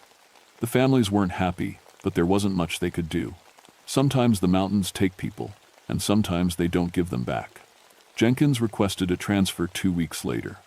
Said he wanted to work somewhere flatter, somewhere with fewer caves. I didn't blame him. We never talked about what we'd seen, but I could tell it was eating at him the same way it was eating at me. I stayed on Devil's Backbone for another 5 years before retiring. Kept hikers and climbers away from the sealed cave entrances, told them about unstable rock and dangerous gases. Most listened. A few didn't, but they always seemed to change their minds once they got close to the ridgeline. Something about the place just felt wrong to them, and they'd turn back without really understanding why. The Cherokee tribe sent a delegation up to the ridge 6 months after the incident. They performed some kind of ceremony, burning sage and tobacco, speaking in the old language. They thanked me for respecting the old ways and asked me to keep watching the mountain. The guardian sleeps now, the tribal elder told me. But it dreams, and if it's disturbed again. He didn't need to finish. I understood. I've been retired for 15 years now, but I still drive up to Devil's Backbone once a month. Just to check. The sealed cave entrances remain sealed, and the ridgeline stays quiet. But sometimes, on foggy days when the light hits the limestone just right, I can see shadows moving behind the rock, patient shadows, waiting. The land developers have been sniffing around lately, talking about building a resort up there. Prime mountain views, they say. Perfect for a ski lodge or luxury cabins. They've offered the Forest Service a lot of money And budget cuts being what they are, I'm worried someone might be tempted. That's why I'm telling this story now. Because my grandmother was right, some places aren't meant for the living. Some things are older and more powerful than human ambition, and they demand respect. The Cherokee have a saying, "The mountain remembers everything and forgets nothing." Devil's Backbone remembers 4 young people who thought they could study sacred places like any other rocks. It remembers a time when people knew enough to stay away from the deep places, the old places, the spots where the earth itself was alive and watching. And it remembers a promise made by 2 park rangers on a foggy October afternoon, that the warning would be kept, that the stories would be told, that the guardian's sleep would not be disturbed again. I've kept that promise for 20 years. Now I'm passing it on to you. Stay away from Devil's Backbone Ridge. Don't let them build on it. Don't let them drill into it. Don't let them forget that some mountains are more than just rock and dirt. Because Kiowa is still down there, coiled in chambers deeper than any human has mapped. Still dreaming, still waiting, still watching 4 young guardians who learned too late that there are worse things than death. And if you don't believe me, if you think this is just another campfire story meant to scare tourists, then drive up to Devil's Backbone on a foggy night. Stand where Serpent's Mouth used to be and put your ear to the limestone. Listen carefully. You might hear them, tapping, still trying to get out.